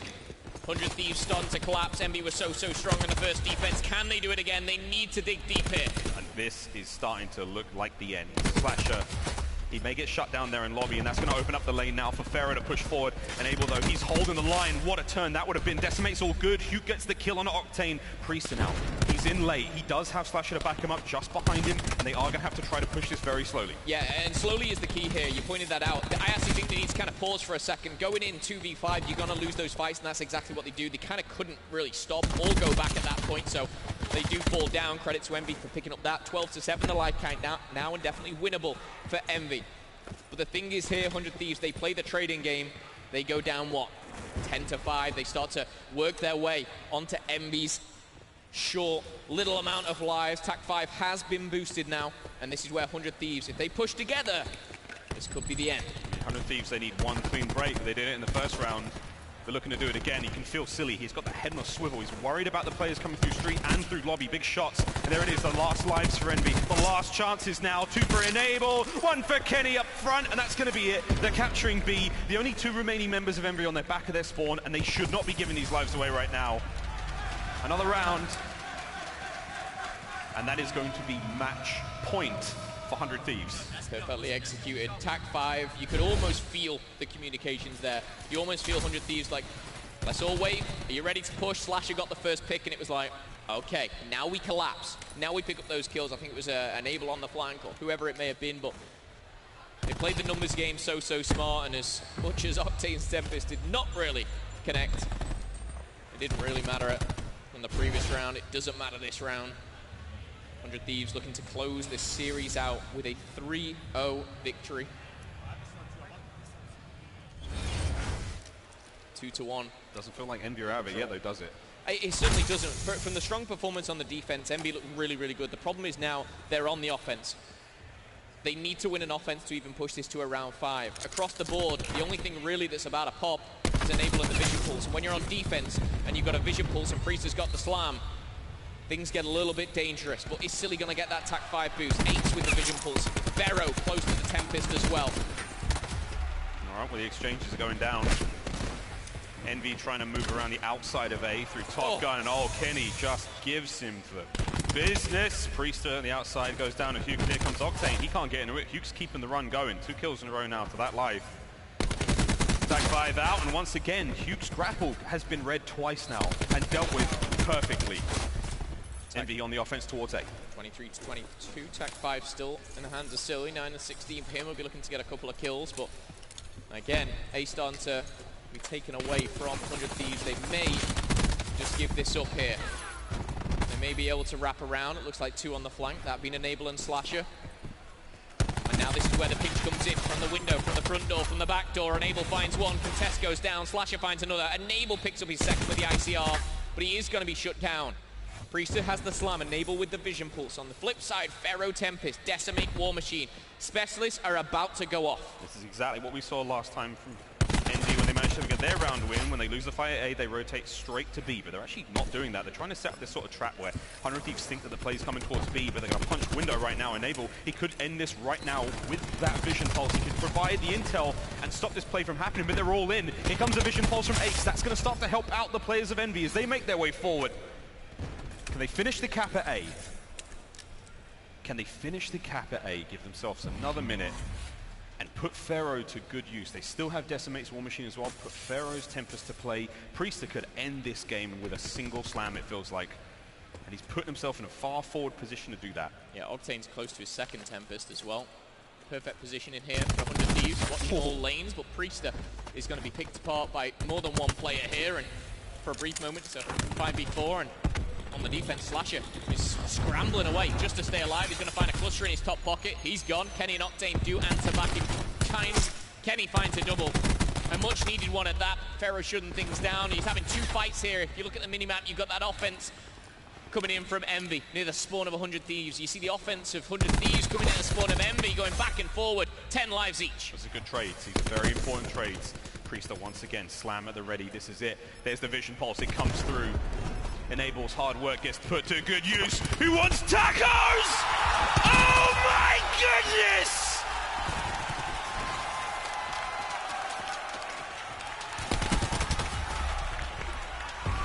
And you start to feel like the slam has just shut it out, but Pharaoh connects with 2. Pharaoh finds his second. Silly and Hugh combine. It's a 4v2. It might have been a great slam, but is it going to be the grand slam that sends them back? Octane with the final kill, and Envy, they fought well, they fought true. Priester with not 1, not 2, not 3, but 4. And I want myself a taco.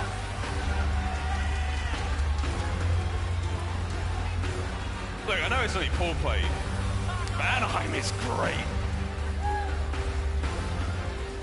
Friends, you saw it, we saw it, this is it. The Taco Slam, brought to you by Jack in the Box. Woo! Nearly got the 5th. Yeah, that'd have been crazy, right? Aches just had to ruin it, didn't he? But I will say, it was well fought. And Abel does look all smiles and happy there down on the main stage. Back-to-back 3-0s for 100 Thieves, starting Friday off strong. Yep, they haven't dropped a single map so far, and wow, that is an intimate photo between Enable and Priester. I think that's going to be enough from us over here on the caster's desk. Katie, take it away. Tacos! There we have it. Everyone gets tacos. That was great. I think everyone was waiting for that moment, and it finally happened, and you can hear it. The arena was very, very excited about that. I know. There's going to be a lot more, I'm telling you. 100%. First of many. Yeah. Be a lot of free tacos on around. By the way, where's my taco at, Jack? Right? Run it up. Jack. Where's my taco? Where's Jack at? Bring me some tacos. All right, well, enough about tacos. Those will be free for you guys every time we do get that alpha 3-piece. But again, we need to move on. We asked Twitter a very important question, and that question is, which player do you think is going to have a big weekend?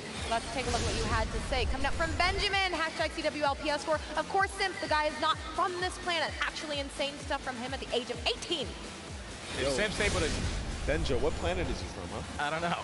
All right, Jake says definitely 0. Looks like he's gained a lot more confidence since London with the main AR in his hands. Yeah, Trey's been doing his thing. All right, and from Alex, TJ, Tej needs to have a big weekend if Optic wants to make a run. Do you guys agree with that? It depends on Tej then to make a run? I mean, he had an incredible tournament at the last one, and they did make a run. But I think everybody needs to play well on Optic Gaming. Like, you look at 100 Thieves, you look at a United, every single player is starting to step up to an entire new level. I think it's the same thing for Optic Gaming, and Crim6 has done just that. He's trying to be that player to send them over to that first place finish. All right, we're going to move on to Bravo because that's about to finish up here. We'll take a look at what is happening in just a second on that stream. Again, we've been jumping around all day long, figuring out what's going on in Alpha, Bravo, Charlie, and Delta. You can see it. FaZe Clan Midnight, Map 5, 5-3 S&D. Yeah, pretty sure the winner of this series, if FaZe wins this series, they guarantee themselves winners. And if Midnight loses this series, they guarantee themselves losers. Yes. Yeah, I mean, I'm pretty surprised that this went all the way to Game 5, but if Midnight was going to win it, they had to win 2 Search and Destroys and steal that control. It's kind of what I talked about earlier. And, you know, they win that control, they win that first Search, they get to that Game 5, but I believe that this is a replay, so I believe FaZe actually did close it out. I think Celium had a huge performance in this Game 5. That's what we're expecting from kids like him, right? Those S&D stars to actually come forward with those huge performances in big situations. That's what he did. Put FaZe in the winner's bracket going forward. FaZe is like, they're like 100 Thieves like, right? Like they're winning, their respawns are super good, but when it comes down to that Game 5 and push comes to shove and they have to win, even though they're not the best Search team, they're able to clutch up and win 6-3. They do it, and you can see then, again, FaZe with that win on Bravo over Midnight has secured winner's bracket, and unfortunately for Midnight, they have secured loser's bracket. So that is where they will go as we move things forward. But now we're gonna jump into Charlie, see what is happening with Luminosity and Gen G, and looks like Gen G might be on their way to a 3-0 over Maven literally told me LG was gonna win this series. Yeah, you guys and Clint got in a little argument in the back about this series. What was it about? Clint tried to tell Study and I, Maven, the esports caster of the year, tried to tell us that Luminosity was going to beat Gen G in this match, and he was being 100% serious. Something's wrong with Clint. I think so, for sure. I think we've known that for a while, though. Yeah, I love him. Something's wrong with him. I mean, Gen G have been playing really good in this tournament this far, right? Yeah. Like going up against Luminosity, like you would expect them to win this 3-0, maybe not, but it's looking like they're going to get the 3-0. And you know, this is a team that was struggling to close out games in the league, and they're just handling these matches. Gen G, even at London, I'm pretty sure they went 3-0 at London. It's just, for me, it's Saturday, Sunday. Those are the matches that really count when it gets to that bracket play. They're able to close out these matches. We know in pool play, they're going to handle business when they need to. They've been very they're playing a team with their coach. Yeah, with a this coach. Is a match, they beat them 3-0 with Gunless. Now they're playing them with Rick. I know you have feelings for Rick. Rick's the guy. Rick's that guy, man. We know it, but like, come on. But here, no. Seriously, we're talking about Gen G. Like, they had that pre-land. They're trying to fix all their issues. And they come in here, and they haven't even lost a map yet, I don't think. No, they haven't. So, yeah. And they're going to be going up against 100 Thieves later tonight, which is going to be a huge match for first place in their group and for confidence, right? Like, they went up 2-0 against them at the last tournament. They end up choking and getting reverse swept. And that was the breaking point of this team. Yeah. How great would that be for a team like Gen G to be able to avenge that and kind of be like, you know what? We improved, man. We improved over these last few weeks, and now we are that team that can win a tournament. Well, and then that opens up the question with Gen G. We've seen how good their teamwork is. We've seen that they have that ceiling, but they've not yet reached it. And if they can maybe get that win over 100 Thieves, that might let them ascend to that next level. Yeah, I mean, it'll be a situation where they're top 2 in their group guaranteed. And the only thing they'd be playing for right there is first place. They'd be guaranteed for winner's bracket. So it's like, we haven't lost the map yet, assuming they close this one out. We can avenge that loss from the last tournament and kind of just get to that triumphant moment that we can beat the best team in the game. So, yeah, that'd be a special moment for them and huge for their confidence, and I think that's what they need. I mean, also, though, like you talked about earlier, all the top teams seem to be going through their pools fairly easily. So getting first in your pool is important. Yeah. You won't have to play that other 1 seed coming from the other pools. So that match going forward is going to be extremely important to a team like Gen G. I think the Gen G 100 Thieves match and the Heretics Optic game are probably the 2 biggest games in terms of like how the bracket's going to shape up, if we're going to get any crazy round 1 matches. So yeah, those would be the 2 that I'm going to be focused in on. 23-15 live count on the side of LG. It's got to be tough, right? You have one of the best players in the game, probably the best player at the tournament that they won. Now you're trying to just figure it out with your coach, doing the best that they can. I saw a formal tweet after they played 100 Thieves. It's like, they're a really good team. Sorry we couldn't come out for that one, but we're going to try to improve and upset some teams for you guys this weekend. So putting all their effort in to try to get some wins. Yeah, no, I mean, and those guys are so used to winning. They're in a spot that they probably haven't been in years, where they're on a team that people expect to lose now. So it's definitely a different thing. I mean, there's a time when Form won't come to the event and win every other event. It felt like. So now they're playing with their coach. It's one of those spots where they got to do the best they can before the roster movement period after Anaheim. It's looking like we're going to be able to close this round out. 4-13, 2-13, 2-12. Now it's probably going to be over here. Gen G pretty close to most of their specialists. I think you probably invest them here before they actually try to come back into this game. You can keep watching that on the Charlie stream. But now here's an update on our pool play. And Pac-Man, is there anything else so far that sticks out to you in this, or does it seem pretty standard? We just assumed Gen G won. Well, yeah, Gen G hasn't won that one quite yet. But to me, I think it's E6 section coming out and playing as strong as they have to start. I mean, I knew they're not as bad as their record was in the league and like some of the chokes. But to come out and actually just come out at this event and perform right away on Friday is huge for them. Yeah. And they're in a spot where they could get first in their pool still. Like they're performing really well. You can see now we are on Delta, of course, coming over from that Charlie stream, but now on Delta with Elevate and Reciprocity. Reciprocity are actually surprising me. They're 0-4 in maps, just in general, 0-1 in series, but they haven't won a single map so far. They're going up against Elevate here. One thing we were expecting is that they were 7-0 when they had Dens, when they picked up Dens in Hardpoint. So far, they have yet to win. They're 0-3 currently. I'm expecting them to pick it up. I think that could be a little bit of the honeymoon phase, though, man. Yeah. Like they just formed. That happens often, and then when you go back and scrim, start going over stuff, things get a little bit more difficult. Yeah. You're not just doing what you want to do on the map. They also played United.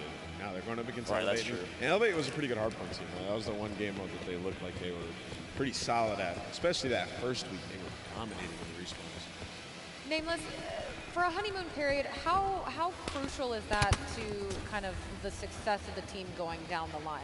Do you think it holds a lot of weight with how they do, or perhaps not so much? Yeah, you can get a general idea in like the first couple weeks, honestly within that first week, of how good your team can possibly be. Because that's where everybody's kind of playing at their best ability individually, and you can kind of just see like what our ceiling's like. So Reciprocity knows they can be a really good team. It's just when you start to scrim and start to figure out what your actual issues are, how do you fix that? So they know what their ceiling is like and what it can be. It's just going to be how they deal with adversity. After losing the United 3-0, how are they bouncing back from that? Well, not so well thus far. We'll see if they're able to bounce back in the series. But yeah, I mean, it can pretty much dictate, the vibes and the future of your team that very first week. During the honeymoon stage, everything is going right. There's no arguments happening, no one critiquing anyone to a point where it's going to get you annoyed. But once that stage passes and you start actually scrimming, you start actually watching gameplay together, then the arguments start getting a lot more serious. And once that happens, it's going to go downhill, especially after a honeymoon stage. And that's what's going to be Reciprocity's make or break. After they go 4-0 with Dens, no arguments are being taught. No arguments are being brought up. Nothing's being brought up. And then after that, they come here. They obviously want to work on certain things. And just the honeymoon, it just breaks. I still have high hopes for them. Yeah. I still have high hopes for the team. Like, they lost to United, one going up against Elevate, I still think they can even win this series, right? Like, So going to rely on this map here, but desperately needed to turn around.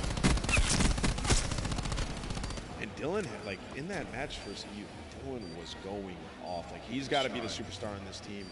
He has been absolutely lighting up the stage. He was not missing a single bullet. Like that kid's something special. It really is. I mean, that performance he had at Fort Worth, like for me, truly put him on the map as one of the players to look out for the rest of the season. He was going crazy, and then obviously they were clutching up all those game 5s there. They need to see if they can duplicate that performance here.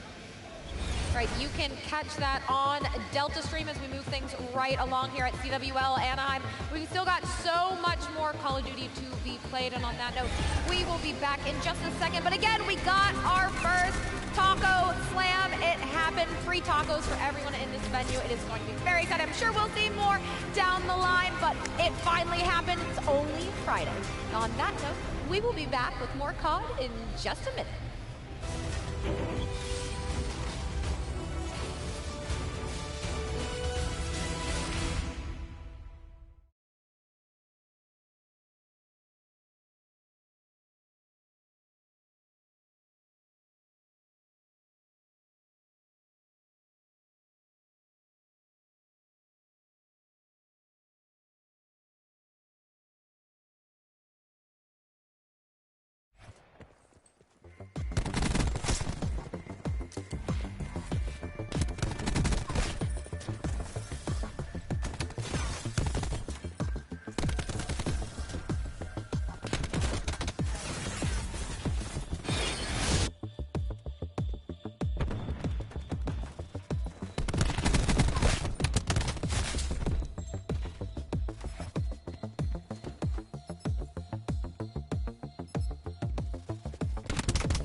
Ladies and gentlemen, welcome back to CwL Anaheim. Benson and Chance to guide you through the action for this next matchup on the main stage, and this could be a fantastic one. Optic Gaming taking on Heretics. It's going to be a very interesting one as well, because it's not just this match we had to think about, right? When you look at the pool play standings, we know both of these teams are getting out. We know that's going to be a fact, and we know FaZe and E6 are both going to be getting out, but it comes down to the seeding. Who gets the first seed, who gets the second. So the winner of this plays the loser of the match going on Charlie. Yep. We obviously don't know which that's going to be yet, but that's what we're playing for. Those are the stakes. I think it's, well, yeah, you're right. We actually don't, because E6 has played very, very well so far. So honestly, if you're a fan of any of those four teams, I would open up 2 streams. Open up the Charlie stream as well. But here's how this matchup has looked recently. The last time these two teams played each other, Heretics, Optic Gaming, it was a 3-0. The Green Wall took it. Close search and destroy, I'll admit, relatively close control. But for the most part, Optic Gaming was in control. And there's a couple more cool things. One, they actually played twice back in World War II with at least partially the same roster, but Optic Gaming, obviously the juggernaut. Well, the 2 times they played last year, Optic beat him in both of those as well. But Heretics, at this point, have to be at least fairly familiar. And to take that even a step further, 2 teams left that have not made a roster change on the year. A lot left. And Heretics, the one thing that you can say about them is they have improved every single event. And maybe this is the event they go one step further, but this is the matchup we're going to be following throughout this series. Metals, Dashi, 2 key components to their respective teams. And honestly, like anytime you see Stats and Dashes on board, you expect them to be pretty high, but Metals not too far behind. And again, he's also hyper engaged in the search and destroy. And Metals, he was the addition to this Heretics team, and I'll say he has been lights out on the year, because Heretics have gotten better and better. You get a top 20 at the start of the year, then a top 8, then a top 6. The question is, for this tournament, can they keep improving? Well, game about to get underway. Map number 1, Frequency Hardpoint. And again, to reiterate, this for the number 1 seed from Pool A. The loser more than likely should be playing FaZe Clan, but E6, never count them out. There's potential for a very interesting bracket. You cannot go at 50% here, 100% needed from both 2 teams. Already Journey going on a flank, he's found himself 1, but Optic Gaming keeping the first hill contested. Well, just for a moment, the contestants here, and well, that a big kill from TJ Haley, because, well, Metals was 145 off streaks, but admittedly, Heretics, even without the score streaks, a pretty solid opening, but an essentially instant bounce back from Optic, the 5-man wipe, and Optic, well, they currently hold those spawns for next. Yeah, great opening, but then you don't control the spawns, and now all of a sudden, you could be in a little bit of trouble. 5 seconds left already. Optic Gaming deep controlling the spawns for P2. It's TJ momentarily did a little bit of anchoring duty. Meanwhile, Crim watching elbow side. So far, so good for the Green Wall. Well, reduce the little bit of a deficit they find themselves in after that first hill. Unless somehow Heretics can just fly straight through the front door. Well, they're doing their best, but they got to deal with Dash, and you can see he's got the help in the back line. You got the man watching flank. Optic with all of their bases covered. Dashy finding another kill on the uptake. That makes 2 in a row for him. And well, Optic, the biggest lead they've had of the game so far, and Dashi letting it ride. Man's on a 4 spree, and Lucky busy falling off the map. And look at the aggression instantly, right? There's still 30 seconds left of the hill, but he knows his teammates have the spawn. They have everything else covered. Now it's be a pain, right? Try and find another couple of kills, earn yourself a streak, maybe even 2. Yeah, definitely has the ability to, and honestly, maybe the rotation could come through as Scump flies through window. He's not wasting any time. TJ still in support, and Dashi still hasn't fallen. Bear that in mind, he's found himself in a bit of a, not the best spot, to be honest with you, but he's in the new hill, and honestly, streaks now very, very likely. And he's going to get him once this hill pops as well, unless Metals can come in and shut him down. Here's the gunfight. Metals shuts him down. Huge gunfight from there, but at the same time, Optic got all the time in old. They're still the first team over towards new. Method 6 trying to hold these back spawns, but Optic, they are fighting tooth and nail for this rotation. You see that kill feed. Optic Gaming lights up on that left side, and Heretics, they're getting no life. This is such an important engagement for Method 6. Karma is pinned at the back. Lucky's there to assist. That should be good enough now for spawns for Heretics if they can get themselves inside the hill, which they can. And now they can try and reduce the deficit. Optic Gaming was able to develop after the second hill. Still 30 seconds left. The score 68-36. But as I say that, TJ gets a double, Dashi gets 1, and now Crim is putting pressure on the spawns. It has been a story of every single hill from Heretics has been good. Much better though from the side of Optic Gaming. Consistently, whether they're holding or breaking, they've just been a little bit better, and that results in a fairly noticeable lead, about 50 points going into next. And Well, Heretics, they got a spread right over towards New. They got 2 bodies pushed out pipes. They got a couple players mid in cages, and they get those first 2 kills. Problem is for Optic, well, at least we're working a bit of a pinch, but now Scump, well, he's by himself. He's got to wait for his teammates, and now TJ's got to do the exact same. TJ also working on streaks of his own. 220 away. The hip fire not enough to seal the deal. So again, Heretics should be good to get at least a little bit of early time. Optic Gaming will be funneling in towards the final hill of the first rotation. Tech 5 already earned by Scump and used. A 12-8 game for him, 15 seconds to hill time. So it's a great performance from himself. All the health would be enough to assist the break for Optic Gaming. Well, Karma finding the final 2 kills. The answer for that is yes. And again, like Heretics did a nice job on the rotation, but then Optic eventually just a little bit better to, well, maybe extend the lead. A couple gunfights going down in old, but Metals is going to fall. Another kill feed. That is perfect for Optic. And that just helps with the rotation. You get the scrap time, you extend the 50-point lead a little bit further, and you got 4 bodies towards New. I was going to say the saving grace, though, is the spawns actually set up a big pinch here for Heretics. Now, more than likely, you'll see Metals invest that grab slap, but Karma's also earned his, and he's close to streaks. He goes for it. Vulnerable, though, doesn't connect. No streaks earned for him. Metals, I believe, wasn't able to get his off either. So the rotation, Optic Gaming will have the start of the time, but still, no streaks, and Dashy's actually decided to pull out the Tempest as well. There goes Metals. He flies in. Not effective. 2 grab slams down and 0 kills to show. Well, there's 2 stories there. One, perfect positioning, playing around the grab slam, and then everyone dies. And, well, the one-man lone, Dashy, is trying to hold the spawns for New. The rest of Optic actually able to force it in old. And, frankly, for Optic, this is great time if they can get it. A couple bodies inside the hill still trying to fight, and it looks like Optic eventually going to be able to come out on top. Yes, Dashy falls, but at the same time, final 20 seconds to get. It's still another hill where Heretics does an okay job, but Optic's still just a little bit better. Right, that's the key. It's always been an okay job, right? You look at like the percentages of control of all of the hard points. It's been about 60-40 for the most part in favor of Optic Gaming as TJ slides out. There's 2 for him. Can he find the 3rd? Not going to be successful in doing so. Metals wins the fight against Dashy inside the hill. And now if they shut down Karma, they will control the spawns. So a big chance here for Heretics to pull up a big full 60. And final, right? Heretics has been fighting tooth and nail, but they have been consistently getting bested. This is where they need that final 45. They need a big hold, but you see the entry. Scump is surging for it. TJ's going to hit at least a stick to get bodies inside. Journey trying to stay alive, but him and Method Sick in short order. Should be cut down, but actually Sukari and Lucky there for the reinforcements. So solid job by Heretics. They are able to hold and stave off that first push. Now you have one more that you possibly need to worry about. Method 6 already thinking about that rotation. 20 seconds, big time now. And it's about the point where you want to start pushing through your Heretics, and then any kill you get forces Optic Gaming to spawn out. Still, though, Journey spawning at the back. Heretics essentially pinned in towards the hill. Finally, maybe a bit of life mid-map, but that was a fantastic hill from Heretics, and it's reduced the game down to about 30 points now. And they can break quickly here. There's a chance for them to tie this game up. And you see the man with the grapple already got past enemy lines. They take down Dashy, so elbow, that right side of the map is open. At the very least, you can get test, but you get near fire, but the lightning comes out on top. Super effective in the hill, and Sukari, I think, even finds more inside. The War Machine trying to take him down, and eventually it does with the back of Karma there in the Maddox. And he didn't heal before he peaked, so that's a relatively free kill there for Optic Gaming, as Metal still trying to push through over towards elbow. Karma 350 away from streaks. He's not going to be able to secure those. 157, 111.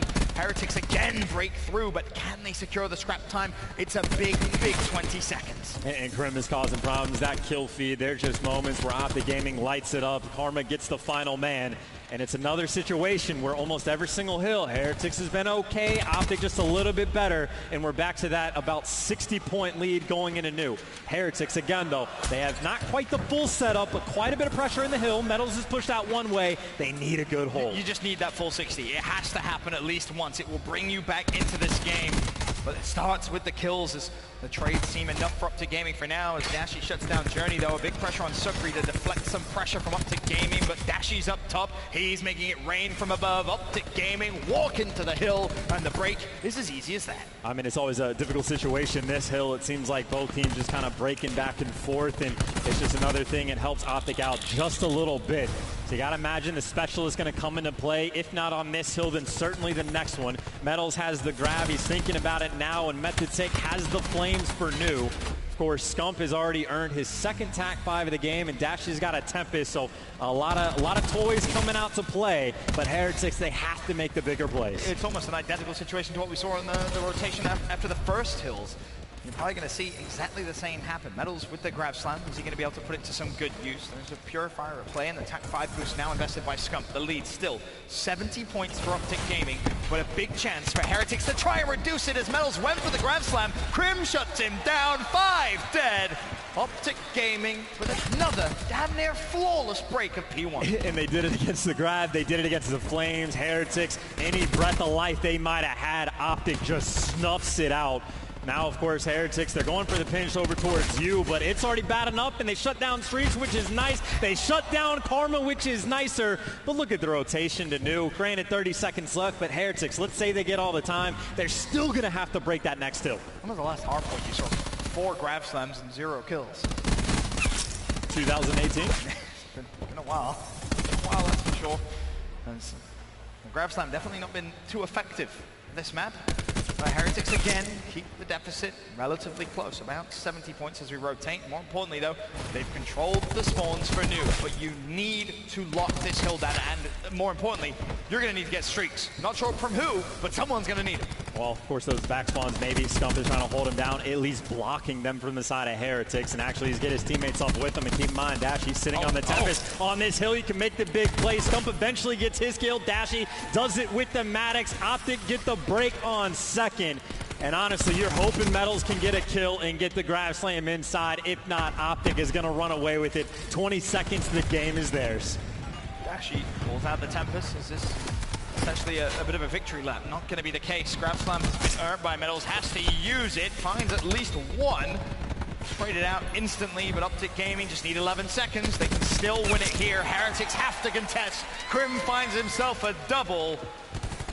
And as Heretics try and push through the front door, it is all essentially for nothing.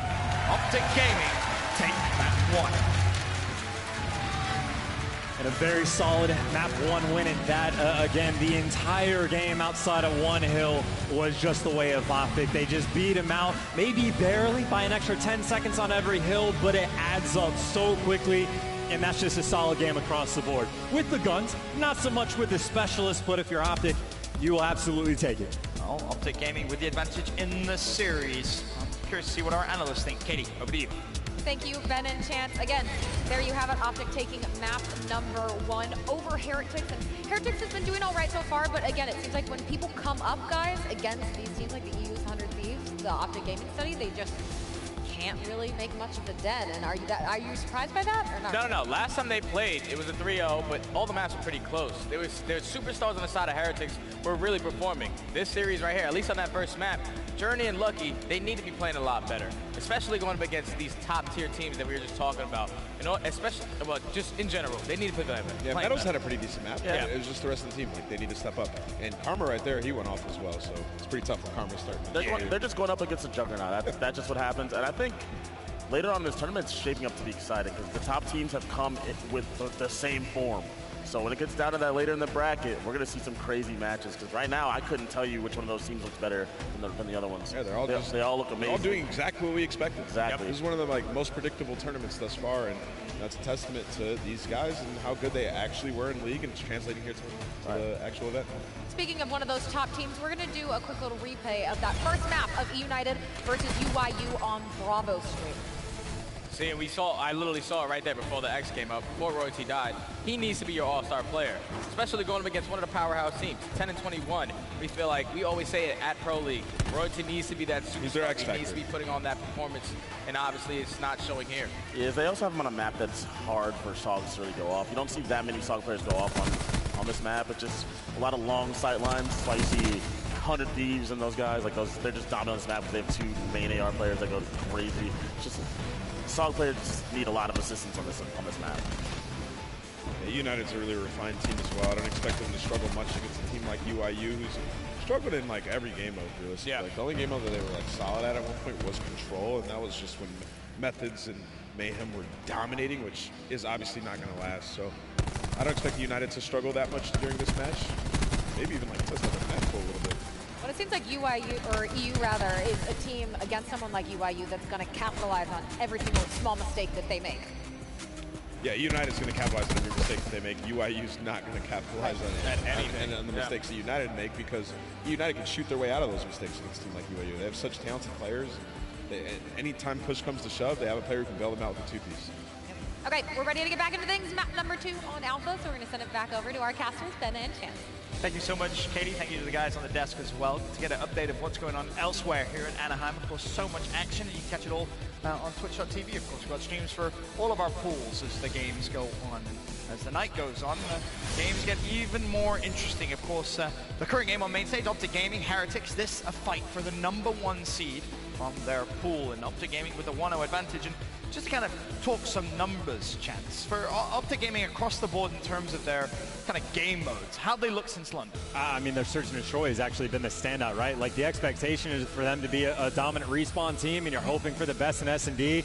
Not so much as of late. 14-3 in search. And of course, now that they've already gotten that first hard point out of the way in a fairly controlled fashion, it is going to be a very difficult road ahead for the Spanish team. Of course, the last time they played, that 3-0 to Optic Gaming, it did go to a round 11. But just to talk about Heretics in terms of their game modes across the board, we've mentioned that they're kind of that middle-of-the-road kind of team. Well, here's some stats just to kind of emphasize that. Hardpoint through the entire year, 35-35.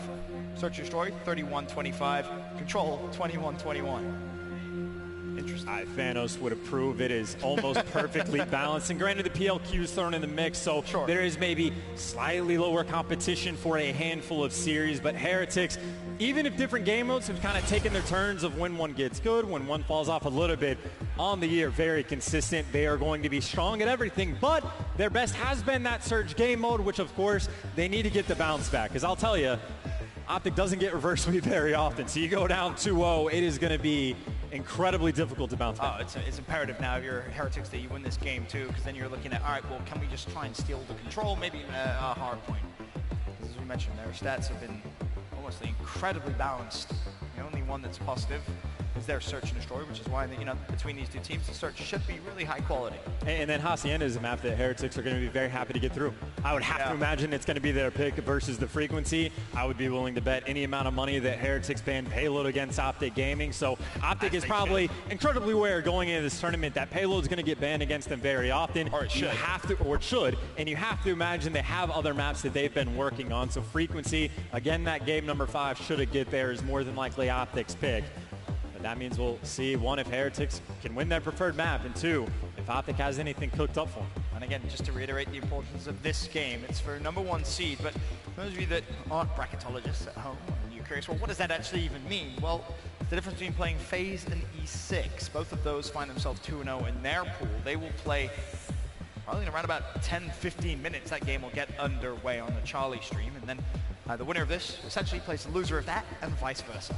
So the Optic FaZe, the round one matchup, obviously going to be a possibility. It's a possibility, for the moment, that's going to be, it's very difficult to predict. We have no idea what's going on Charlie. So, on round #1, underway.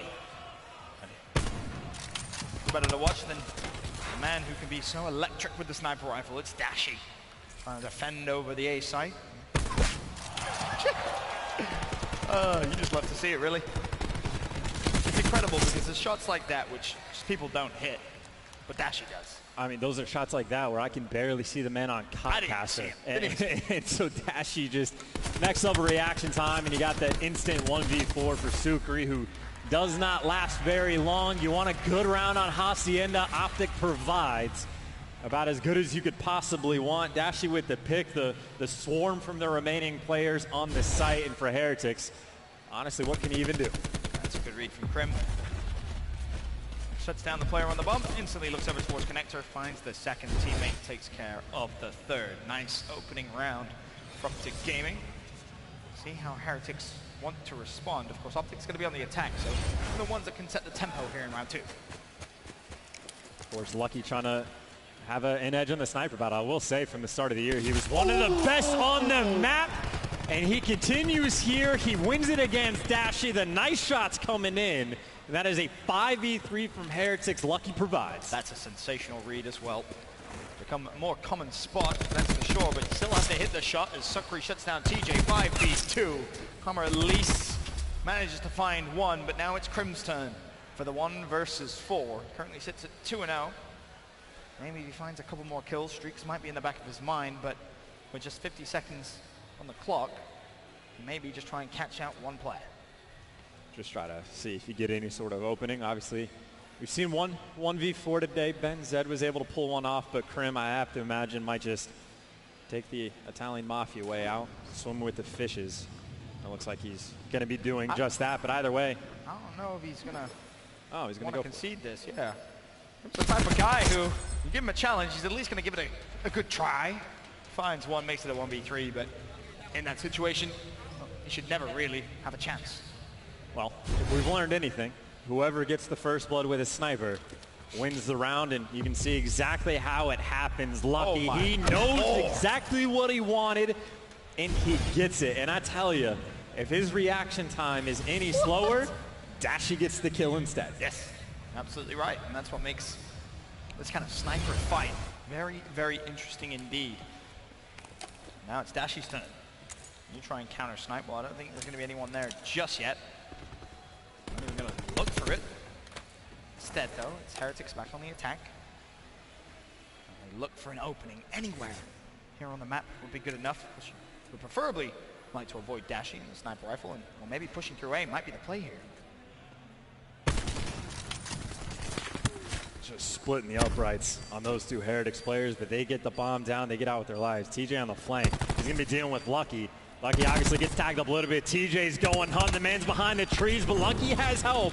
And TJ gets forced to back down. Now TJ's working with Scump on the flip side. He got Optic pouring the pressure on for the pinch. Lucky though gets that first pick, alleviating the pressure, and Heretics, that kill feed just spirals out of control. Scump though, there is life. Round's not over. Admittedly, Dashy not in the best spot, so now Scump in the 1 versus 3. And the big opening there was really when Heretics realized there was 2 players from Up to Gaming on the flank. They actually pulled extra resources back towards CwL just to deal with it. And it's one of those where if everyone on the other side for Up to Gaming wins the fights over towards bomb, you can be left in a horrible position to try and retake the site that you've just planted at. But that's not the case. Gunfights won by Heretics, and they're out. One as well. And it's a nice job as well for Heretics not to hit the panic button. When TJ's on the flank, they send one man back there to help him out, and it's a nice job by Lucky just to stay alive. And then it helps out that Scump's actually with TJ. Granted, they're working together, but now you don't have a 4v3 on the other side, so Heretics with the calculated response. A nice next round in a row for the Spanish. But of course, now Optic forcing the action on offense. That bomb is leaning over towards B. Lucky might be looking for it. And he did not find it. That's millimeters away, though, and he would have had all the information he needs. And Scump that's flying forward, he will fall. 4v4.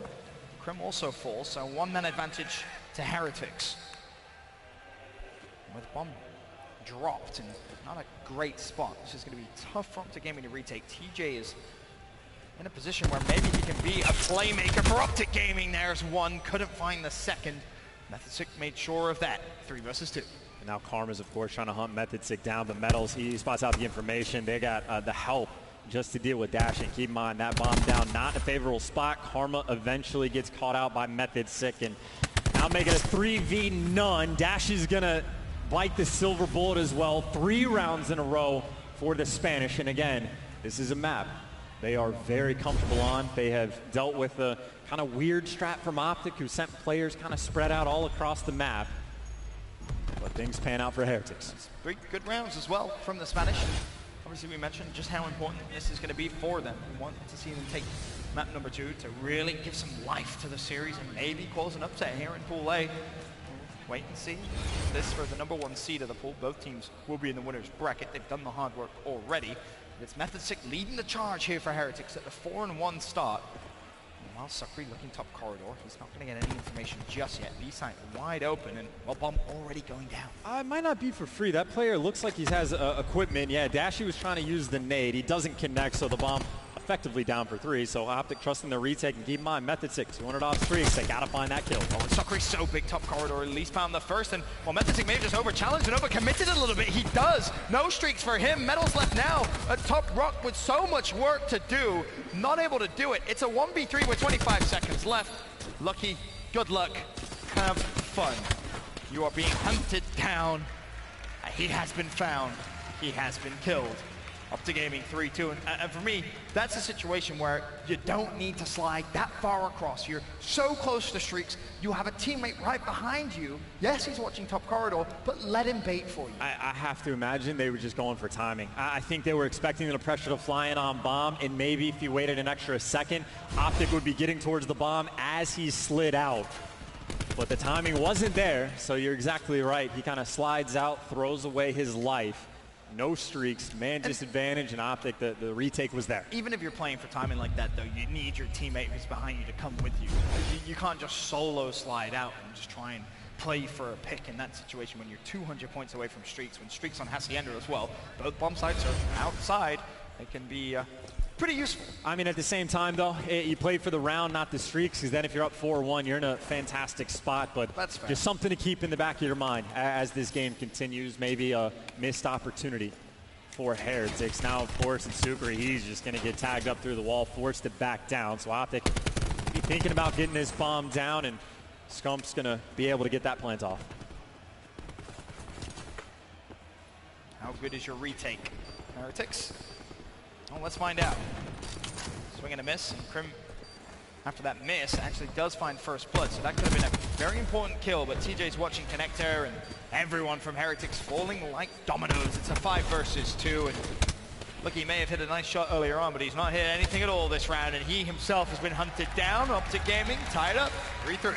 Ferocious round. That's 2 back-to-back where the defensive team is saying, hey, we trust our ability to retake the bomb site. Well, Optic was right, Heretics was wrong. Nice little bounce back from OG, and there's not really much to say. It's lucky that it tries to hit a couple nice snipes, doesn't connect on any of them, and you don't find those picks. It makes it tougher to get those kills with the guns, and Optic, the perfect round. Absolutely right. Very, very close. We expected it to be after, obviously mentioning the last time they played it, went the distance, went to around 11. And let me more of the same, and now it's actually Scump's turn to be close to some streaks. 175, he really the key man here. He's going to stun out towards the A site, doesn't hit anything. Now, what can you use in terms of information? Well, there's a first blood. Dashy drops, Lucky connects. And again, keep your eye on number 6 on the minimap. That's Scump so close to those streaks. And this might be a round where he needs to get him. Granted, TJ's able to find a pick, but that bomb is down, and you don't have any hallway control for Optic. Looks like they're going to be swarming for it. They actually do come up top, but the first man to fall is Scump. No streaks for him, but Crim might be able to get him. Find this last man, get Crim to defuse, and all of a sudden you are in a phenomenal spot. They know exactly where he is, and Crim's playing for it. Get Karma off the bomb, give it to Crim. And Sucre, what can you do? Nothing. He falls. It's not Scump, it's Crim that gets him. And that's twice. Heretics has planted over towards the B site and been broken instantly and been left in a 1v3 with Sucre back Lambo, where essentially in that situation, what is he supposed to do? There's too many places he can be peeked from. There's really nothing left. There's no play he can make to win that round. Far too easy for Optic Gaming retaking. And again, Optic Gaming 14-3 since London. Granted, not counting today. I have no idea what their first 2 matches resulted in terms of maps, wins, and losses. They lost 1 search and destroy and a hard point to denial. 14-4 or 15, because I guess they get that game 5 win. But either way, it has been heftily in the positive category. And in my mind, honestly, Scump is one of the guys. Granted, only 5-4 here, but nearly good streaks. And Crim's having himself a very nice game. But Scump, at least towards the tail end of the Pro League, his S&D was much better than at the start of the year. Not that it was bad to begin with, but man has picked it up. And Optic a bunch of rounds in a row. A hellstorm now for Crim. Another kill for Karma. It has been a heat wave for Optic Gaming. Lighting the world up, and now another man trying to get some streaks. 4v2. Don't need to use them this round, but well, now you definitely don't. 4v1. Crim might just find the kill himself, has him one shot. Teammates looking to try and pinch. They collapse, and Scump finds the pick on a journey. Optic Gaming with the advantage here in Hacienda. 2-round cushion, 5-3. And I think another post-London stat for Optic Gaming. They were 7-0 in the Pro League for the week that they had. Obviously, they've got 2 series wins today, so they're 9 for 9 in their past series. And if they go up 2-0 here, they're only 1 round away. They're good for that double-digit win streak. Of course, we're not quite there yet, and Heretics want to get the bounce back, but you deal with the lightning, you deal with the hellstorm, and if Crim gets another kill or 2, got to deal with the ice pick. This is pretty much done and dusted. 2 streaks is more than enough to seal the deal.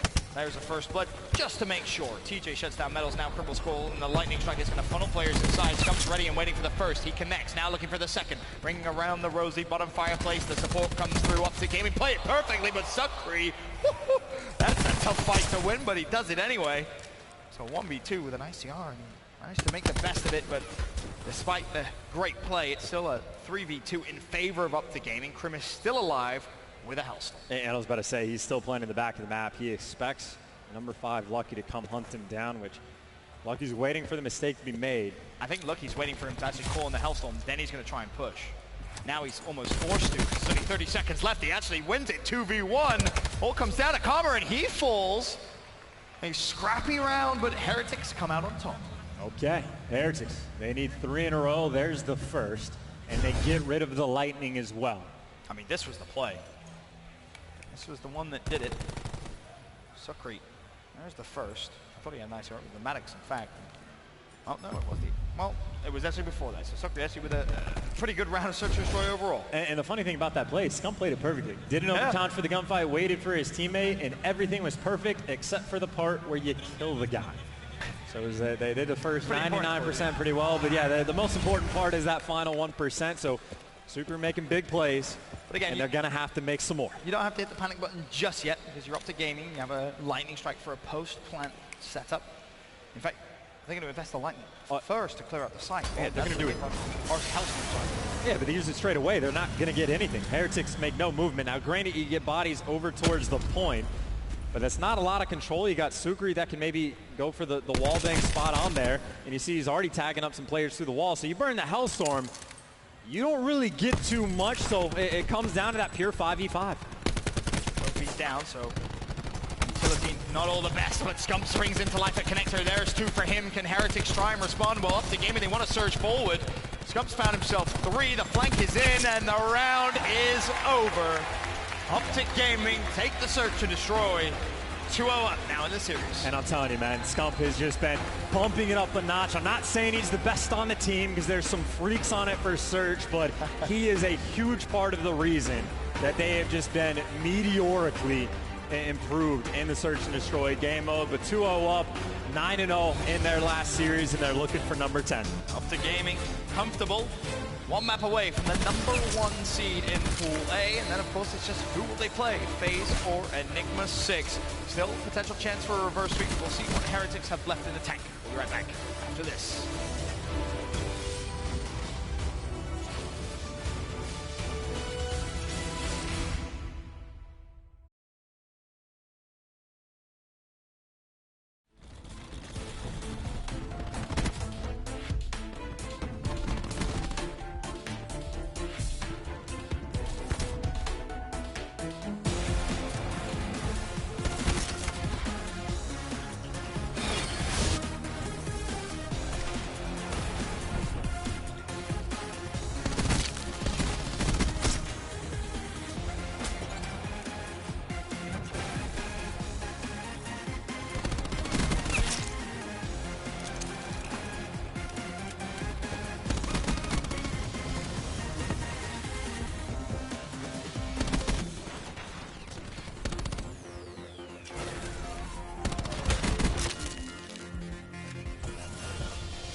Optic Gaming currently up 2-0 against Heretics.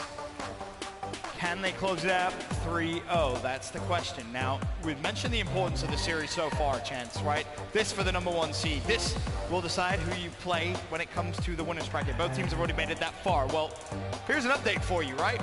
The winner of this plays the loser of Enigma 6 versus FaZe Clan on Charlie right now. They're in game 1. E6 is winning 241 to 120. Now, I don't know whether you want to call it an upset or not. For me, E6 has improved a lot. That is 100% an upset. But I was going to say, I would call that upset. So there's a chance where if E6 win that, Optic Gaming FaZe, winners round 1. That is a very real possibility, of course. More Call of Duty to play until we get there. And I will say, just from the side of E6, because what a story would that be? Kismet tweets out, you're going to see us on Sunday playing, and everyone's like, this is a meme. I mean, it's a great start at the very least for them, so keep them in the back of your mind. But, of course, there's also another cool story, Chance. A very cool story, because 100 Thieves actually went on one of the longest win streaks that we've seen all year. I think they were 9-0, right? That was their streak. They won 9 games in a row. But this one, Chance, this one is to beat it. If Optic Gaming win this, it'd be 10. I mean, so the top 3 teams, everyone's saying Optic, 100 Thieves, and E United. 100 Thieves, their best spree was 9 from London to the Pro League, but they only got to 9, couldn't hit 10.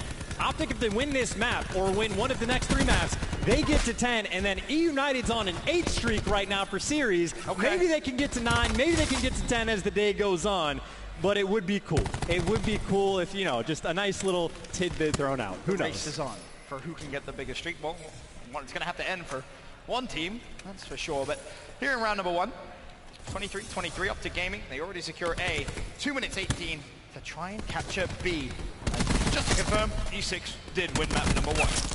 Well, you got 1 win for one team, Optic hunting for their next. The A point has been capped, but Heretics, well, they're working on the setup. You got a player mid-map. You got Sukri, who's going for the effective trap, not quite the spawn trap, but he is finding a couple kills, and well, Heretics is going to need a couple more. They're down by 1. Optic trying to pour the pressure on the flank.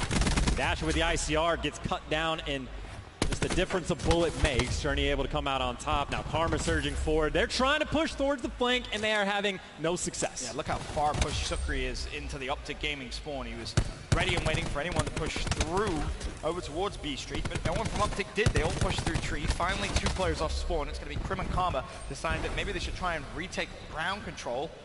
And Krim does find Lucky, so he drops. Now a potential chance here for Optic Gaming to collapse in from both sides. But you got to be quick. Got to be very quick, and of course, getting past Lucky and Metals is not going to be easy on the flank where Optic has been stuffed so far. It looks like they get stuffed once again, so Dash is going to back up. Meanwhile, Metals just hyper-aggressive in the base. Thinks about chasing, but he's got Karma for the cleanup crew. Sukri, by the way, 1-0.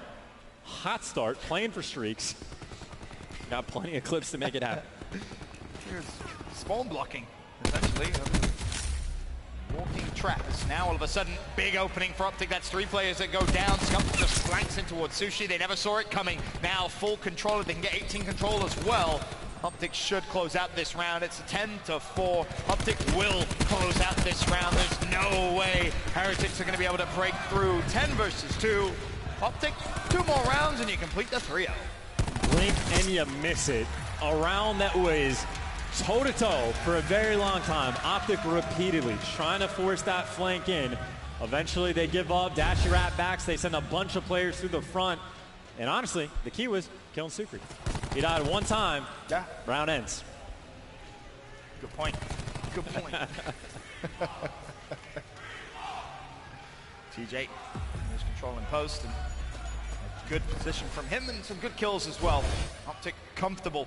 They capped A with plenty of time, and well, now as I said before, just 2 more rounds needed. Heretics, they go on to the attack. What have they got to show? Will we maybe see a bit of a trick beat push, or is it going to be traditional over towards A? Well, looks like they're going to keep it traditional. A little traditional, but the bad news for them is, well, TJ is one of the guys coming to this site. Karma falls, but TJ now 12-2, 13-2 on a 7 spree. you have to shut him down. You have to hunt him down, and honestly, I would triple challenge out to shut down these streaks. Granted, they just want the point. They're going for the objective, but now TJ's got reinforcements. Crim6 has got the cuts on one side, and TJ, well, he's got the War Machine, and he's out with his life. Oh, he's going to call it in as well because he wants to try and get the streaks. Is there a flag jacket? There is, but he still finds one. Lightning has been earned, and here's the thing about Optic Gaming on Gridlock Control. They will fight tooth and nail for A, where many teams will just concede it. They will just hang around and put some pressure on. If TJ isn't so close to streaks there, I guarantee you they flood that hill, they try and make it chaos. Well, they've actually managed to get 2 ticks over towards B, so you talk about Optic fighting tooth and nail. Now TJ has returned to the other side of the map on a 9 spree, making it 10, finding kills that are insane to see, and even gets an EKIA for the next one. He's on a 10 spree. No one on Heretics has 10 kills. No one else in the lobby has 10 kills. Impressive stuff from Teach. Of course, he's already used his War Machine. He's a quarter of the way through to another one. And he still has himself a Hellstorm to show for his efforts. It looked for a minute as if maybe Heretics were going to sneak cap B until TJ popped up and put a stop to any of that nonsense. But still Heretics with a minute 46. Bear in mind, that's a lot of time. Only need one more tick over towards B. They're down 3 lives though, which could be problematic. We'll wait and see if Heretics can claw their way back into this one. I mean, they got to kill TJ. He has been a one-man wrecking crew. They find him. He's down. He's dead. Now Scump, the last man standing near B. He wins the foot race to the point, but he doesn't have the reinforcements yet, so Heretics pour the pressure on. He takes one with him, is alive for a moment, and his team is at least here. TJ, maybe he wants to burn the Hellstorm, but he's just going to do it with the gun. The nade forces him down. He gets the kill. Karma on the flank. Optic with the wipe. That was wonderful play from TJ. He threw in the nade, knowing that there was already a couple players in there that were going to be weak. He went for the wallbang as well. There truly was no escape. And as soon as the nade popped, he went for the challenge, and that is how you get yourself a couple of free kills, ladies and gentlemen. Scump mid-map. We're going to try and put an end to this round as quickly as possible, but again, still 60 seconds, and we know this. We know this from this year. It only takes 1 5 dead. That's it, and you will cap that final tick. Now, if you're Heretics, you only got 1 chance left, and it's a 4 versus 14. I mean, there's just no way. There's too much map coverage right now for Optic. If you die, you don't respawn. You got players over by a house. Granted, Scump's going to fall, but he'll be able to respawn, and the player in post is just on an island by himself, so you can just surround him. TJ's going to fall, so the house is actually open, but it's so difficult, but Sukri gets the next kill. Heretics, they're giving it the old college try. They're inside. That's 6 drop at 3 versus 11. Again, more kills coming, but you can't afford to trade at this point. You have to be picking up multi-kills left and right. TJ flanks, and TJ... of course it's going to be TJ to put an end to that round. 22-4. An incredible performance from him. He used to be the baby-faced assassin, but now he's growing a little bit of facial hair, and he is taking over. I mean, his spree that he went on was more than anyone else in the lobby had total. And he is at least at 20 kills, if not more. He has been as perfect as you could ask him to be. TJ, man's growing up. There he is. What a player. Still a Hellstorm to use. 22-4, Ben. Yeah, it's pretty good. It's very good, in fact. And he's 450 away from more streaks. As it stands, Optic Gaming with a massive, massive lead. The hill currently going to be contested. Scump's looking to push through, but already so much pressure up towards B. And chance, if they cap this, you're thinking you call him the Hellstorm, and this one is as good as over. They can't kill TJ. He's on a 6 spree. He's working on more streaks. What do you want him to do? He can't possibly do anymore. The Hellstorm takes down a teammate. Who cares? The only time he dies is when he's busy calling in streaks. But now he's coming off spawn again. Can he go on another streak? I have no idea, but either way, Optic, I mean, they got a tick on B, which is fine. It's all well and dandy, but I mean, frankly, at this point, I'm just expecting them to just have the hot hand. I don't know what Heretics can do, Ben. I don't know. I mean, they can dial over and over and over and over again. That's been pretty much the story of this one. Is finally Optic Gaming rotate over towards A. They're going to get the first tick. The second is coming through as well. This to put an extra minute on the clock. There's 1 tick into B. Now TJ did invest the Hellstorm, but he's about to get another War Machine. That's his second, and we're in round 3. Tells you the pace he's playing at. Crim's found himself a double. Now Optic Gaming looking to storm straight through the back. The stun will connect for Methotic. How many can he find? There's just the one. Calm able to trade. TJ still up, and you can tell the confidence he's playing. He grappled straight at Metals. No right to even take the gunfight, but he wanted it anyway. I mean, the good news for Heretics, they did kill TJ, which means Optic's push is definitely going to be slowed down a little bit. But of course, he is going to be returning with the War Machine, Dashy obviously with the Tempest.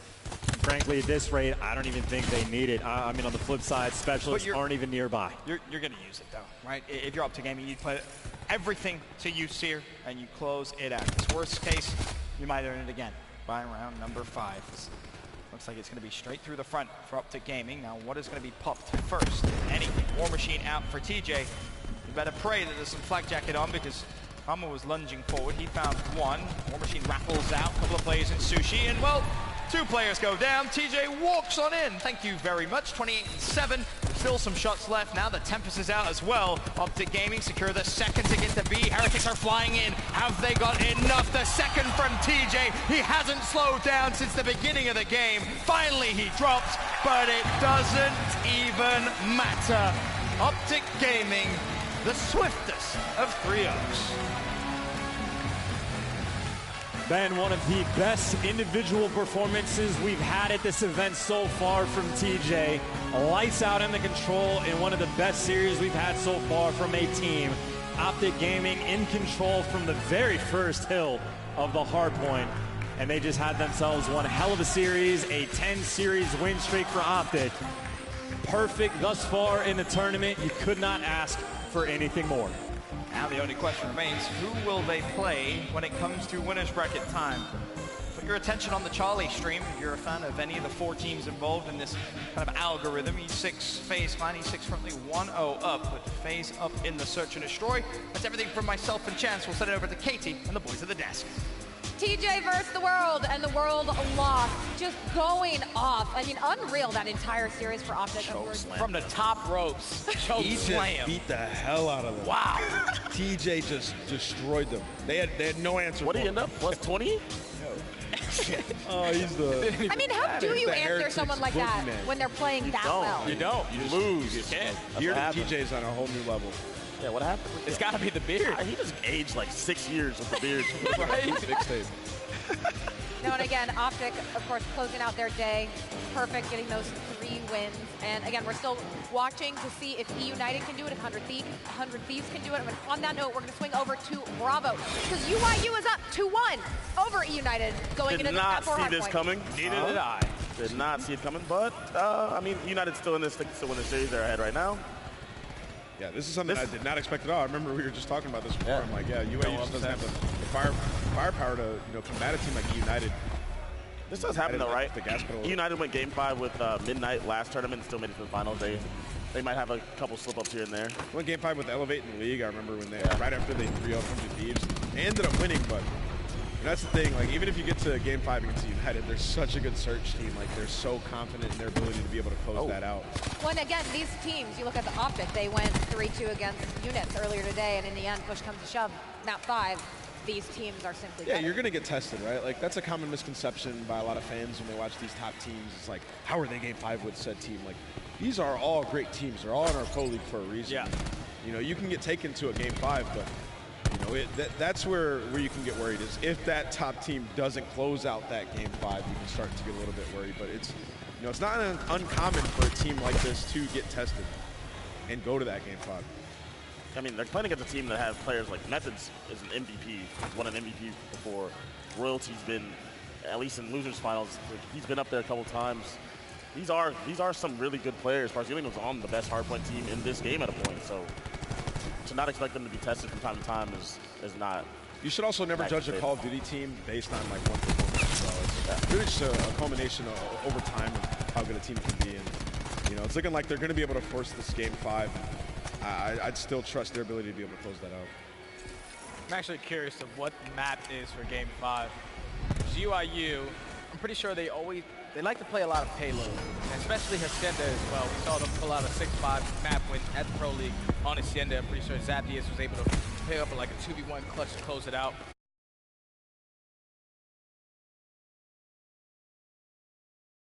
Game 5 in this situation. And this is another one of those maps where, you know, you expect Royalty to go off. We've seen him have some crazy seaside hardpoint performances. And, you know, right here he's sitting at, what is it, just 4 and 15, just picks up another kill. So, you know, he's really the X factor for me, man. Like, sometimes he just drops the ball completely.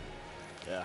I think it's because he plays at a pace that's kind of like how Persini used to play. They play at a pace that's just unmatched by anyone else. It's just so fast, and when it's not going their way, it looks really bad. When it is, his screen looks fantastic. It's just like, wow, this guy's a maniac, a beast. But when it's not, when you're not spawning in the right place, when you're spawning out, you got to run across the map. You're doing that. Those super fast playstyles get punished. Is pacing like that and playstyle in terms of speed Pac-Man something you can kind of teach players to adapt to, or is it kind of just how you are? That's just how some people are. You can tell him to slow down all you want, but at the end of the day, he's going to play how he's going to play when the adrenaline's pumping, and that's why there's certain players who are naturally slower. Same thing. They're just some people. That's just their natural playstyle. That's how they got to the 50. That's how they got That was to not a taco slam. That was one of the worst slams we've seen. I think it's because the Purifier came out. He was trying to take out that one. Players are, to be fair, players are getting a lot better at this point at avoiding slams. Yeah. At playing around it. It's the to me, it's the hardest specialist to avoid, but they are. It's also the specialist that looks the worst if you don't get like a go with it. It's like, what did you just do? Why? Because it can do so much damage. I mean, Grab Slam's one of those specialists where it's like there's a certain place to use it on every hill, depending on like what hill it is. And, you know, you practice in practice, you try to practice it, and when it gets to the game, it's not always going to translate or be the same way you did in practice. So, UIU's just tried. They tried to fight it out at the end. Looks like UIU's going to close it out here. There's one last push, but even if they do get in, they lose rotation. It's over. Yeah. All right, and there you have it. United taking that now to that map 5 with UIU, and we'll see what UIU can manage to work there in that map 5, although that does seem like an uphill battle. But on that note, we're going to keep going through these streams, and we're going to head over to Charlie. And Enigma 6 took that first hard point over FaZe Clan. That was pretty sure they guarantee winners bracket as well. 2-0. I think they're both in the they're bracket, both 2-0. Right? Yeah, so this is just for first seed. This is for first seed. An important first seed. If Kismet, if that tweet ends up coming true, I will be astonished. He said people are going to be freaking out. I will be freaking out, Kismet. So keep it up. But GodRx has had a crazy day today in Search and Destroy, especially. Earlier, I believe he was like 13-7 in their last match. And he's a player we were highlighting as well. You know, he's sort of been on the cusp of being on a pro team for a very long time. He finally gets this opportunity here with Enigma 6, and he's trying to capitalize. They started to get a lot better towards that second week of the Pro League. The first week we were really critical on them for choking games, sort of hitting us with the Gen G a little bit, but they're just looking so much better here. And on that note of that map 1 hardpoint, Enigma 6 did take that 250 to 149. What map was it? It's impressive. Yeah, that came out hot this That would weekend. also be a good question. I'm not sure what map it was, but it was 250, 149. Ran into General's dad before this. He's like, can you guys say nice things about us? Like, I mean, you got to win. We've been a little easy on Enigma 6. You think we've been easy? It was frequency, by the way, Steady. Okay. I think we have the last week of the Pro League, yeah, I think so. But they've been playing a lot better, and we've been saying good things. We play good, we say good things. I'm really looking for, in this tournament, if they're going to go really far. Like, we've seen General play actually really solid. Like, really solid for the team. But I'm going to need something more out of the Maddox guys. Like, right now they're doing their thing, but in terms of going far in this tournament, you're going to need GodRx and Frosty to have big performances if they're going to compete with the top teams on a consistent basis right now. It's looking pretty good. Yeah, they're trying to validate that roster change that they made, right? Like, they got top 6 with Chino, and a lot of people thought that he was the backbone of that team, and like there was a lot of upside to that roster. And to make that change, they don't look that good in the league, but they're setting themselves up here. Like, they're automatically going to be winners. They're going to be one match away from tying their best placing in this entire game. So they can get this win here and get first in their group. Do you know how much that would do for their confidence? And like, I don't think they're going to be able to beat a top seed coming out of any of the other groups. So if they get first, maybe they get themselves a little bit easier of a matchup for themselves in a good spot. Yeah, there's certainly an opportunity here for them to take advantage of if they can. Especially if they win this S&D right here. After pulling off that map 1 hardpoint win on frequency hardpoint, especially the way they did 250, 149. Going into this S&D, we know how bad FaZe is. Just in general, in S&D, it's the worst game mode. So even if they win this map and they lose the next 2, they're going to be looking forward to that game 5 because they're feeling really confident. Yeah, it's just a bit weird the way FaZe plays some of these rounds. Like right there, we saw a team sprint straight up that B side, trying to get that first blood. He ends up, I think he ends up trading a kill or something, but like just by himself doing that is just kind of odd to me. They had another player go straight through mid, and they put themselves in a position on defense where they give up that bomb plant, and now they're trying to retake, and it's just one-on-one gunfights all over the map. Nice. So yeah, so I just don't really understand sort of FaZe's strategy right there. You send a player up that B side, he gets the information, comes out with a trade, you have sort of these numbers, and then you have players scattered around the rest of the map. You concede the bomb plant, and then you don't retake as a unit. So to me, what that says is there was just no communication, and also furthermore, there was no plan, because there's no coordination at all. So I had a chance to have a conversation with Zuma about his first series in an S&D. They lost at 6-3, but I was telling him, I felt like you guys played that really well. He said, Jay, on our side, it was just every time we have a number situation, we just play too individually. We need to start getting together when we had that advantage and just be able to close out these rounds. Oh, yeah, I mean, that comes down to communication. And again, for anyone who is tuning in right now, this is on the Charlie stream. FaZe Clan versus Enigma 6. So we're seeing an all-out push here towards B from FaZe. Player number 3 is going to be Frosty. Going to get that information. I believe he has a sniper, so he's going to back down to his teammates. Number 5, that's Jet Li, trying to go on this long pinch. I think E6 is going to try to wait. Good pick out of Celia. That was a good angle. And that was a huge pick, because now what that's going to do is going to allow FaZe to be in a position to out-trade them while Jet Li's on this fight. I know that they were just. I was just gonna say that. I was just gonna say I don't like FaZe's. You gotta push right there. Yeah, if you're gonna be, if your plan was to go up there, you have to push. You can't sit in this middle area. You need to back up, which is what I would prefer to do with my team. Back up, play together, or in that spot you gotta push forward. There's no power spots there. You're stuck in a corner. 1 nade, 2 kills, unacceptable. I think if you're all near that site and you get that first blood in that hallway, you have an opportunity to slide back there behind that sort of. I don't know, that garage, or whatever the barrels people always go behind, and just try to slide over there and try to trade out some kills. You can't just pause and stop, because you will get traded. You put yourself in a position where you're right next to each other. If there's any utility on the other team, that reminded me of Envy. You're screwed. Remember when Envy played this map, they would plant that B-bomb, not even anyone would watch over him. A guy would die on the defuse, and then they would all just be sitting in the back of their base. When you have that map control, when you have that aggression, especially on that B site, you want to take their side. Especially being aggressive is what you need to do instead of sitting in the corner getting 2 pieces. I mean, that's search and destroy 101, right? Yeah. Like, we got to pick. Let's decide. What are we going to do? Like right there, I'd imagine the comms are something like, yo, do we want to push through? Or no, hold. No, do we want to push through? Like people trying to combat each other. You need a clear set IGL to just decide something right there and roll with it as a team.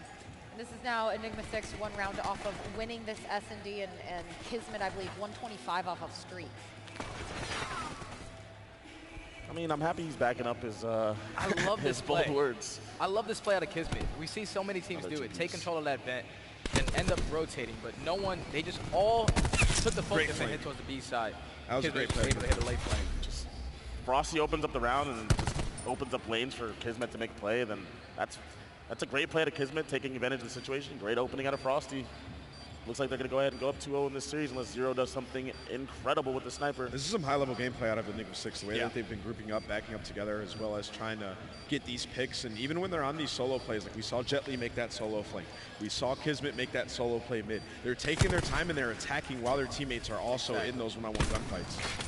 That's very high-level gameplay, and that's very impressive, and FaZe are getting exploited here by Enigma 6. Nameless, who do you think are some of the teams, like what we just saw with Enigma 6, now up 2-0 over FaZe Clan?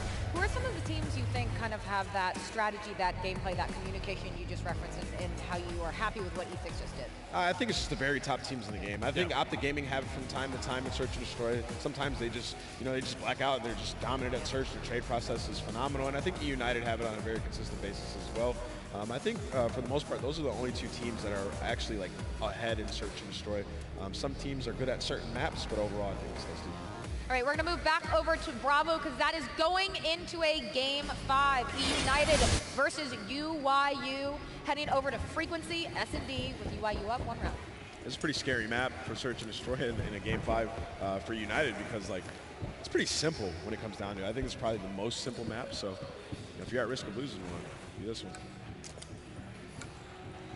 One thing about this map is different from every other map, and the way that E United just play S&D, it's just, in the beginning they like to stack and just run around together, and then eventually Clay decides to go and just be like island player, roam off. Since Frequency is so small, basically you gotta stick with your teammates the entire time. So it's gonna be kind of a hard task at hand. I think that's why, like Dan said, it makes it a lot less decision-based. If you just roam around with your teammates, that's why it's one of the easier maps, just simple. you can't really make that many mistakes if you're roaming with your teammates. Exactly, and you can get from point A to point B in literally 3 seconds. So it's pretty scary if you're an elite search and destroy team to try to rely on this map, because mid-map adjustments are what set you apart, and they're not going to play that big of a role on a map like this. You also take a step away from the sniper as well. The map is so slow. The only way you can snipe is if you're going to that U connector, sniping back elbow. You can do B street snipes. Yeah, and people do the middle snipe off rip. There's some creative angles you can take off rip to snipe. I personally wouldn't even want Sim to be sniping. Yeah, why would I nerf my most aggressive SOG and have him snipe? It works from time to time. I think that's more so something you do when you're up a couple rounds and you switch it up and try to throw them off. But sitting here down 0-2, United can put themselves in a position where they might be playing a very good team round 1 of winners bracket. We're seeing a 3v3 mid here. United not going to decide to drop down. One player going to drop down late. How was he not dead? Not able to get the trade. I feel like they just got heavily blind countered because UIU sent nobody A to start that round. It's just mid and B, and they out-flooded them on that push. The players on United just hesitated. If the player would have instant dropped down, he might have been able to maybe pick up that first kill, but zero hesitation on the side of UIU, and Zapatis is going to get there for the 2-piece. He's close to, Mayhem is very close to streaks as well. He's going to have to play this very careful. I think that they should wait and give him that kill, but yeah. Man, it's tough. I mean, RC's probably would have jumped off the map, to be honest. Yeah. People are pretty good at not beating streaks nowadays. I get what you're saying, though. Try to get that free kill to your guy. Yes, right here, Zapatis just, he had zero hesitation. He just ran straight through mid, jumped down, hit all his ledge slides, and he beat them there. Simple as that. That's what it came down to. United need to win this round right it's here. It's getting scary for United. Yeah, if I'm United right here, I'm just 5-man pushing and relying on my gun skill at this point. Across the board, they have 2 kills. Yeah. It's not going to do it. So United are going to go to 3-man push towards mid, 2 people going towards A. I feel like UIU's doing sort of a spread here, just trying to get that first pick. I like the strategy. Change it up. They have a sniper out this round. I think that's royalty sniping.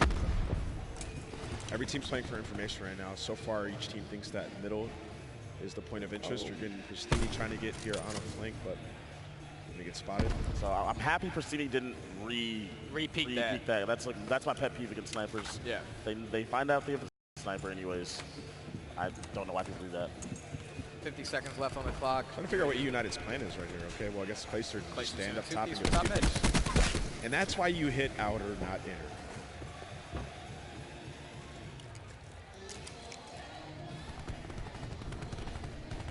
So this is a slow developing round for UIU. Looks like they're going to lose this round, and I think they'll just go back to their previous strategy. So let's hit something out. They were just playing this round so slow because they wanted to develop towards streaks. We had a couple players that just didn't dive. Yeah, Mayhem's still on those streaks, by the way. Yeah. Yeah, it puts him in a tough spot in this round. He's going to try to get a plan off, but it's risky. It looks like UIU's giving up this round. Is it still doable? Oh, no. He got that kill, so now Mayhem's trying to push up to the bomb. Mayhem can't make it to the bomb. Yeah, they didn't buy it. Side. Now he gets a kill.